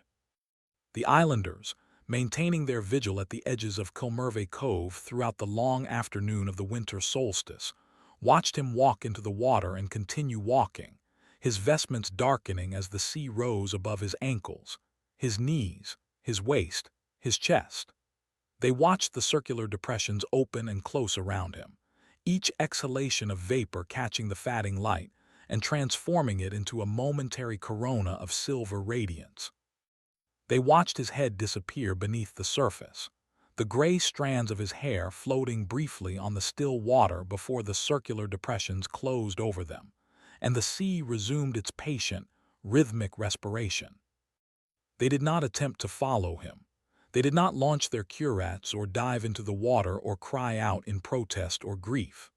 They simply watched in silence as their priest of 26 years crossed the final threshold between land and sea and entered the darkness that had been waiting, with the patience of geological time, for his return. The woman who had followed him to the cove remained at the tide line long after the last trace of his passage had been absorbed by the still, gray water. She did not weep. She did not pray. She did not perform any of the conventional rituals of mourning that her community had developed to contain the overwhelming fact of death. She simply stood at the edge of the water, her gaze fixed on the western horizon, her breath moving in the slow, steady rhythm that the priest had cultivated over a lifetime of patient attendance. She was, the islanders later recognized, continuing his vigil.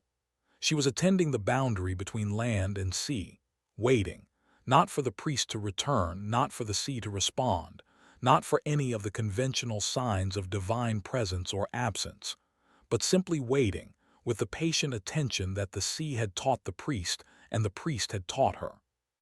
She waited until the sun completed its slow descent below the western horizon, and the gray light of the solstice afternoon faded into the deeper gray of evening. She waited until the stars emerged from the darkness, cold and distant, and utterly indifferent to the human drama that had concluded at the edge of this cove. She waited until the cold of the winter night had seeped through her woolen garments and settled into the marrow of her bones, and transformed her body into a vessel of the same patient stillness that characterized the sea before her. And then she turned away from the water and walked slowly back along the winding path to the settlement, her footsteps leaving faint impressions in the frost that had accumulated on the limestone pavement. She did not return to the cove.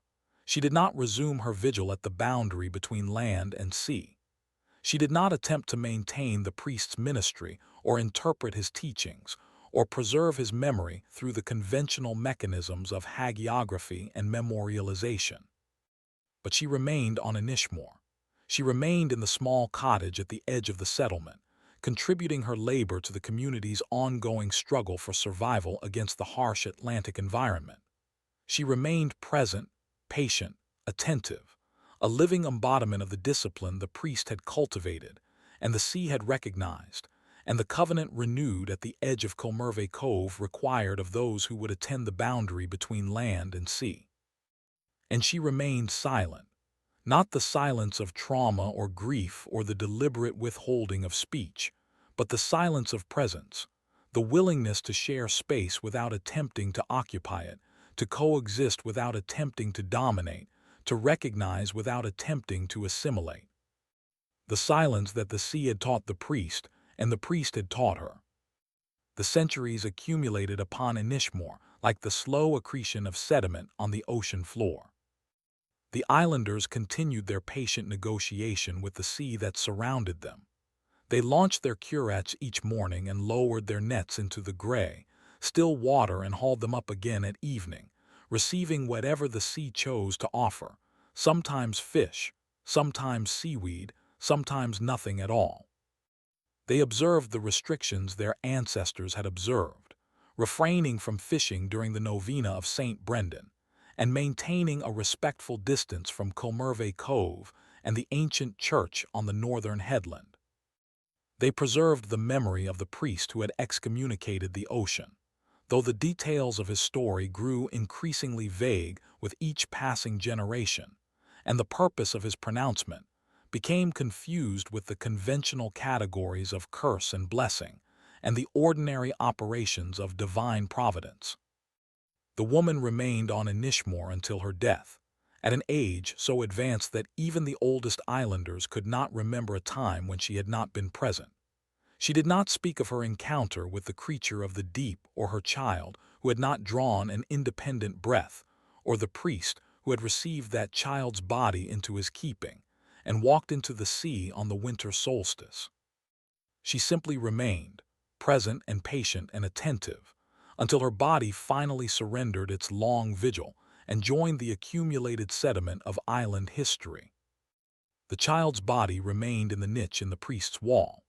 The cell itself gradually fell into disrepair, its roof collapsing under the weight of winter storms, and its walls slowly subsiding into the irregular mounds of stone that dotted the island landscape. But the niche remained intact, protected by the configuration of the surviving structure and the persistent dampness that preserved organic matter from the rapid decay that claimed ordinary human remains. The creature did not re-emerge from the water. The islanders who ventured too close to Kilmurvey Cove at certain phases of the tide occasionally reported glimpses of something moving beneath the surface, a flash of iridescent skin, a webbed hand briefly extended above the waves, eyes that held the color of shallow water over pale sand. But these reports were fragmentary and contradictory, and impossible to verify. The creature, like the sea itself, had returned to the patient attendance that had characterized its existence before the priest's pronouncement, and would continue to characterize its existence for centuries thereafter. And the story of the priest who had excommunicated the ocean passed from living memory into the domain of folklore, where it was gradually assimilated to the conventional categories of curse and blessing, and the ordinary operations of divine providence.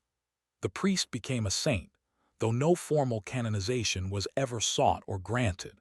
The excommunication became a blessing, though the original purpose of the pronouncement had been neither curse nor blessing, but acknowledgment.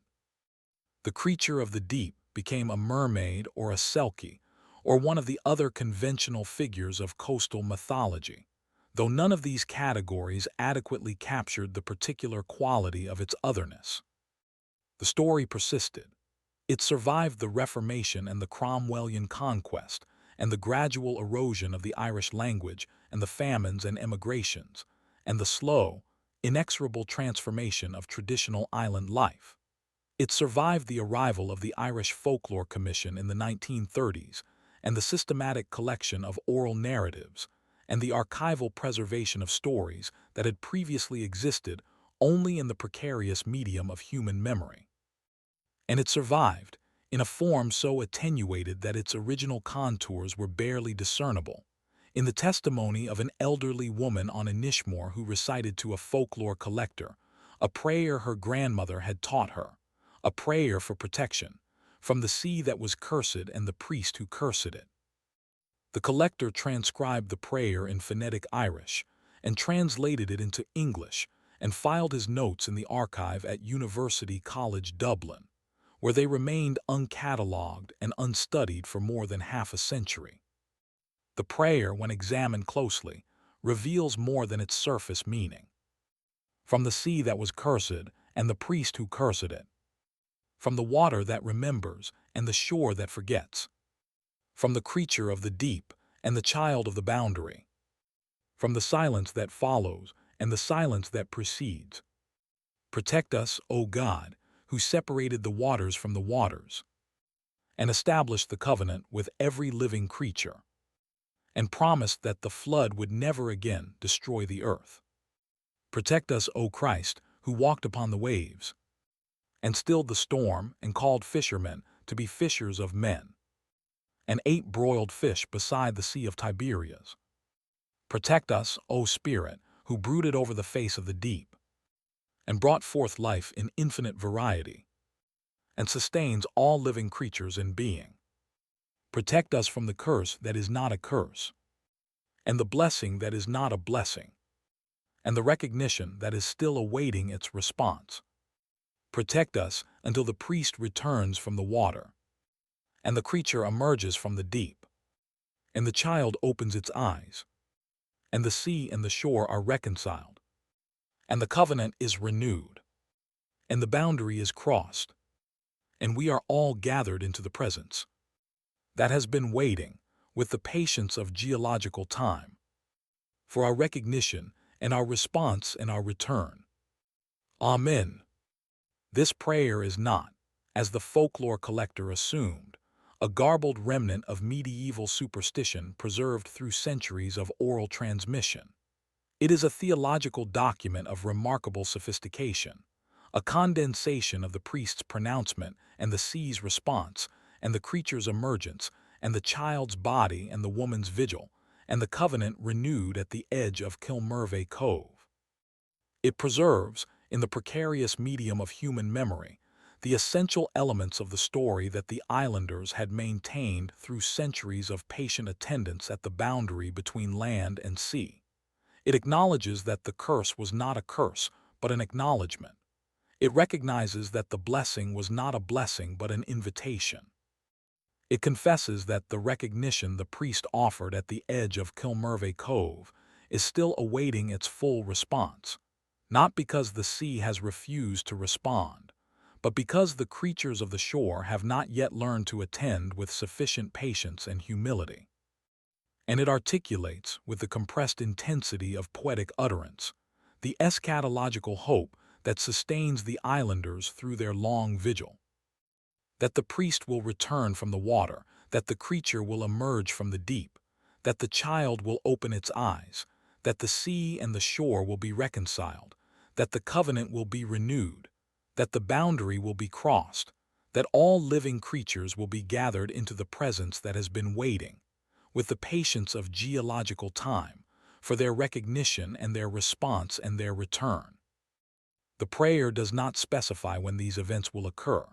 It does not offer any indication of the temporal scale on which the islanders are to expect their fulfillment. It does not promise that the priest will return within their lifetimes or their children's lifetimes, or even within the span of human history.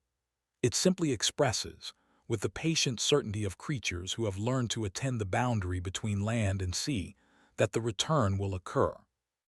Sea, after all, always returns. The tide retreats and advances, each cycle identical to the last, each cycle utterly unique. The covenant that God established with Noah and every living creature and the earth itself was not a covenant of permanent resolution, but of perpetual renewal. The promise that the flood would never again destroy the earth, not the promise that the waters would never again rise, or that the boundary between land and sea would remain fixed for all eternity. The priest understood this.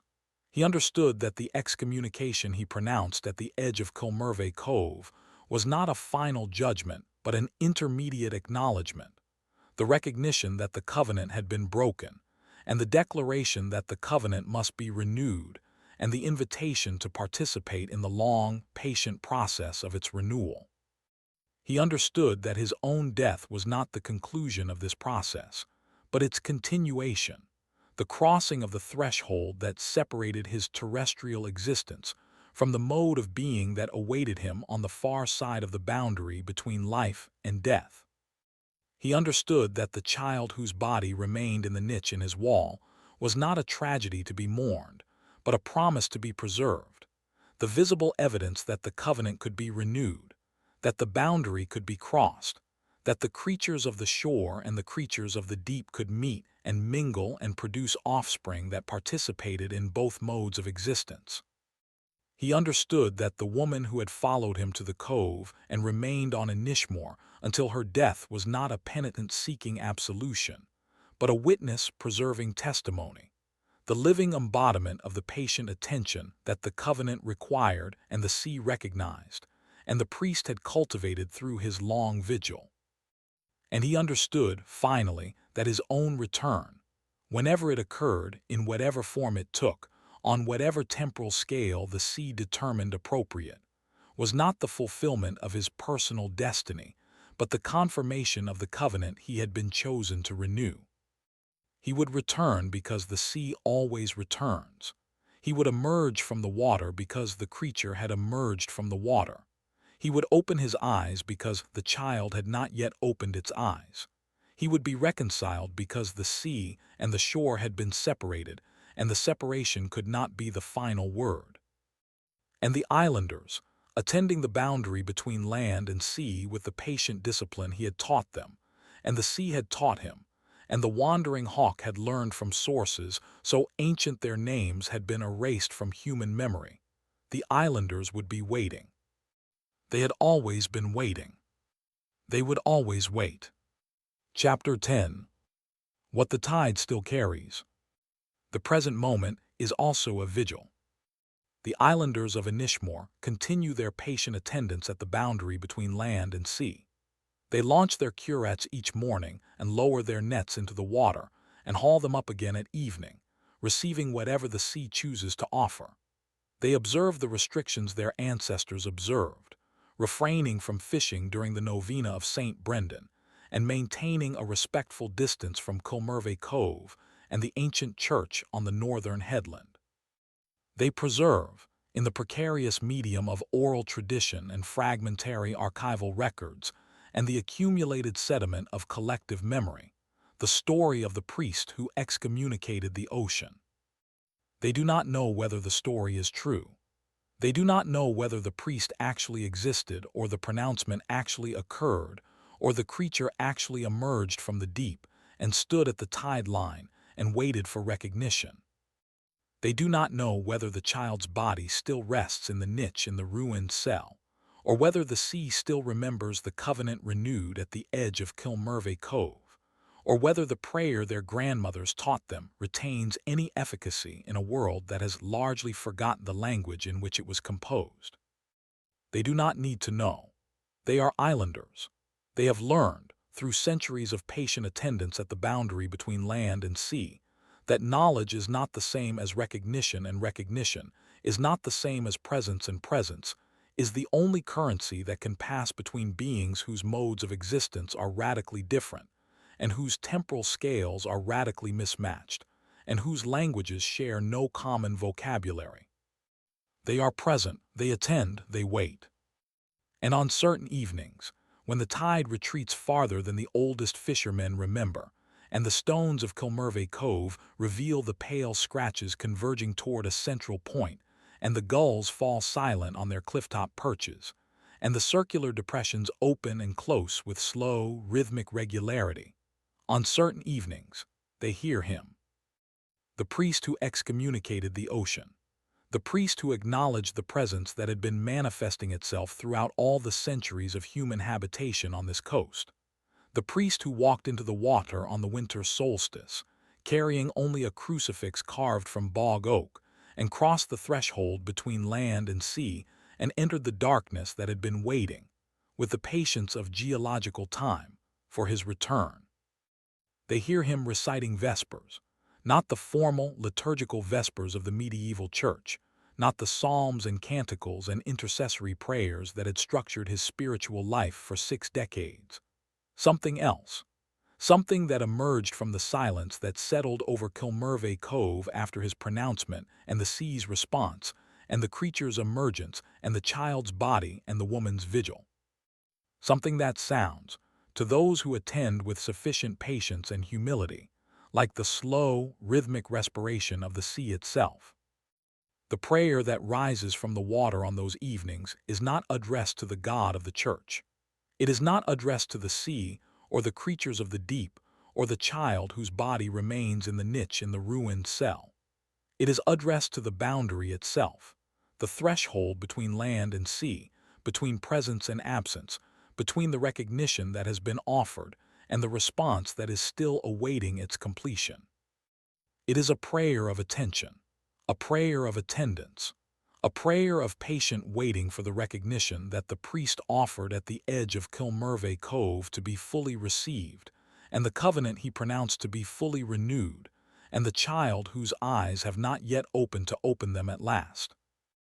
It is a prayer that the islanders, listening from their cottages and curats, and the narrow stone jetties where they have maintained their vigil for 7 centuries, recognize as the same prayer their ancestors recognized, and their descendants will recognize, and the sea itself recognizes as the appropriate response to the presence that has been manifesting itself throughout all the centuries of human habitation on this coast.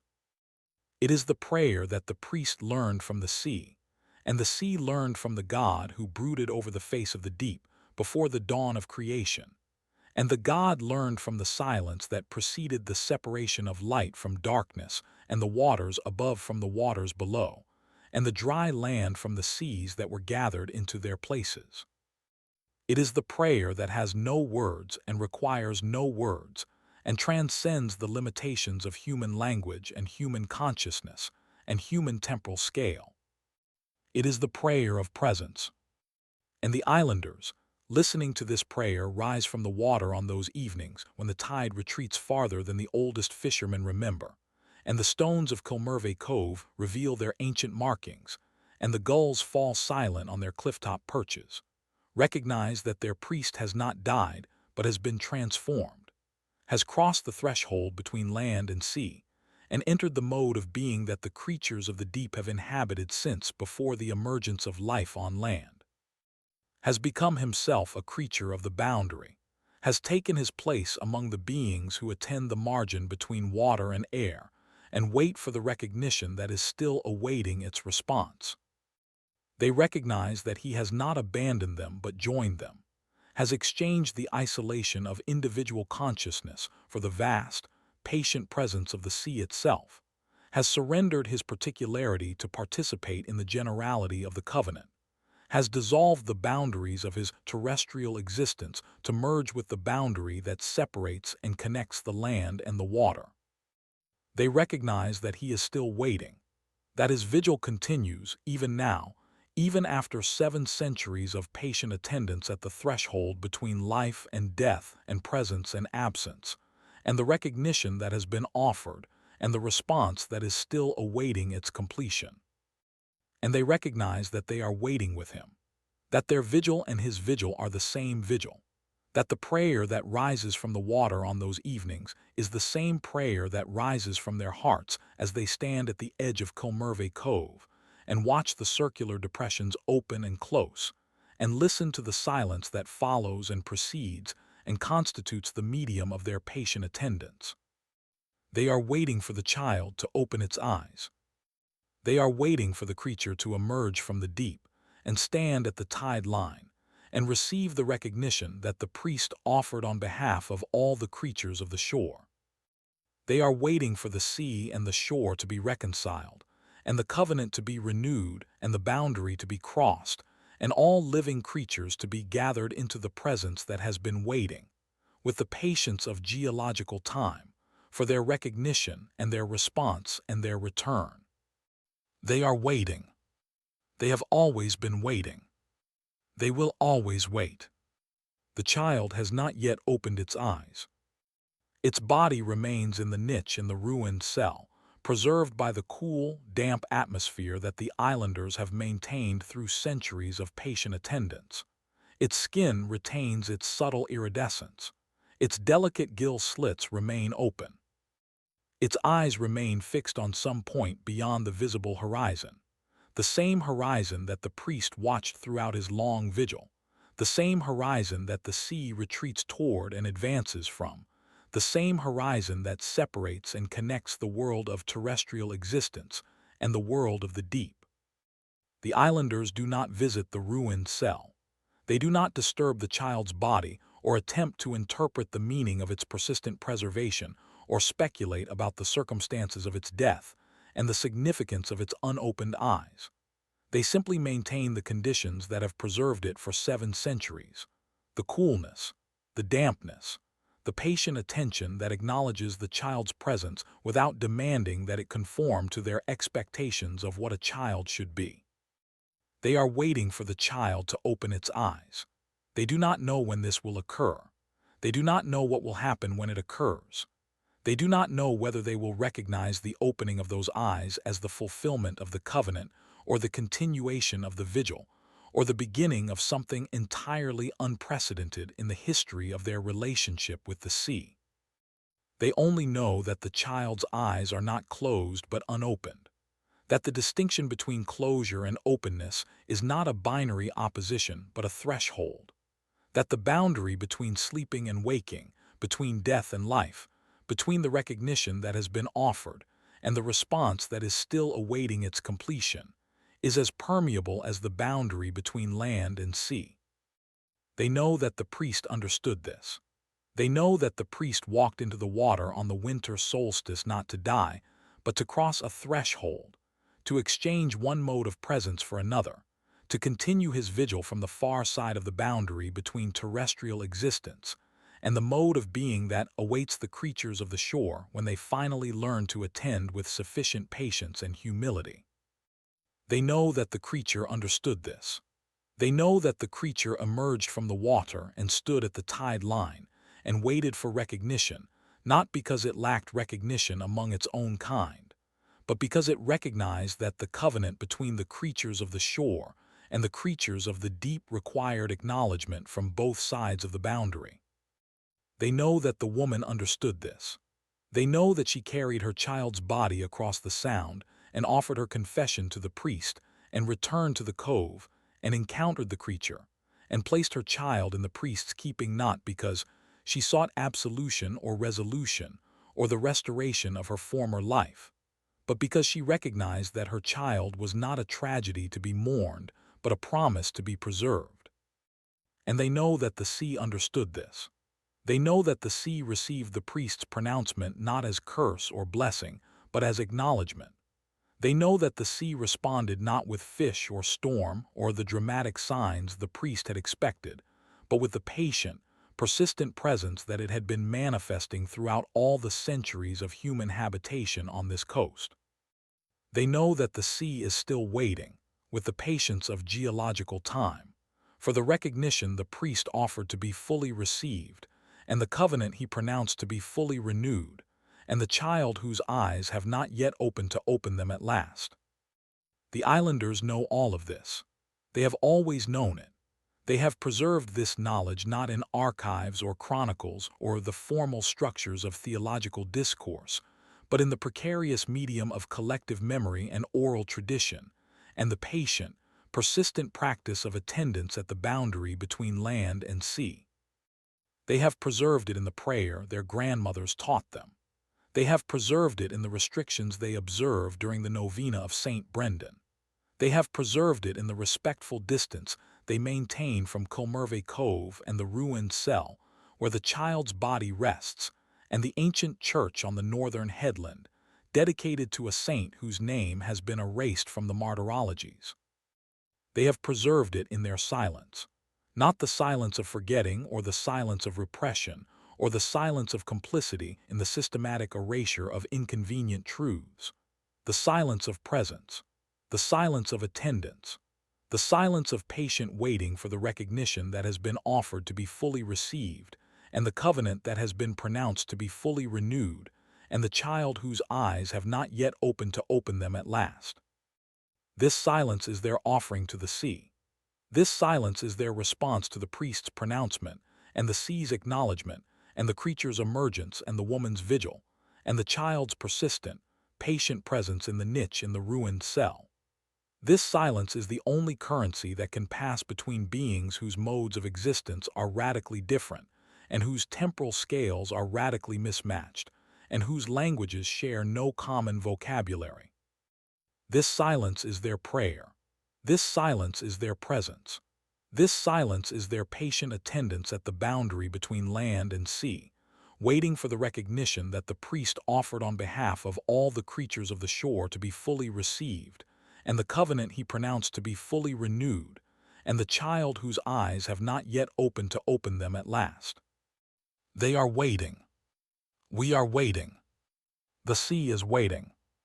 The child's eyes remain fixed on some point beyond the visible horizon, the same horizon that the priest watched throughout his long vigil, the same horizon that the sea retreats toward and advances from, the same horizon that separates and connects the world of terrestrial existence and the world of the deep. But the distinction between closure and openness is not a binary opposition but a threshold. The boundary between sleeping and waking, between death and life, between the recognition that has been offered and the response that is still awaiting its completion, is as permeable as the boundary between land and sea. And on certain evenings, when the tide retreats farther than the oldest fishermen remember, and the stones of Kilmurvey Cove reveal their ancient markings, and the gulls fall silent on their clifftop perches, and the circular depressions open and close with slow, rhythmic regularity. On certain evenings, those who attend with sufficient patience and humility can perceive the faintest flutter of movement beneath the child's translucent eyelids. Not opening, not yet. But the threshold is shifting. The boundary is permeable. The covenant is still being renewed.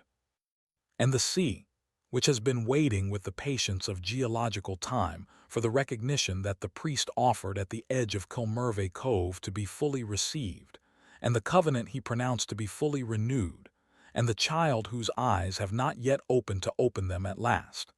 The sea continues its patient, eternal negotiation with the shore. The tide advances. The tide retreats. The priest recites vespers to an empty sea, waiting for a response that may never come. But the response, when it arrives, when the child finally opens its eyes and the creature finally emerges from the deep, and the priest finally returns from the water and the sea and the shore are finally reconciled, and the covenant is finally renewed, and all living creatures are finally gathered into the presence that has been waiting, with the patience of geological time, for their recognition and their response and their return.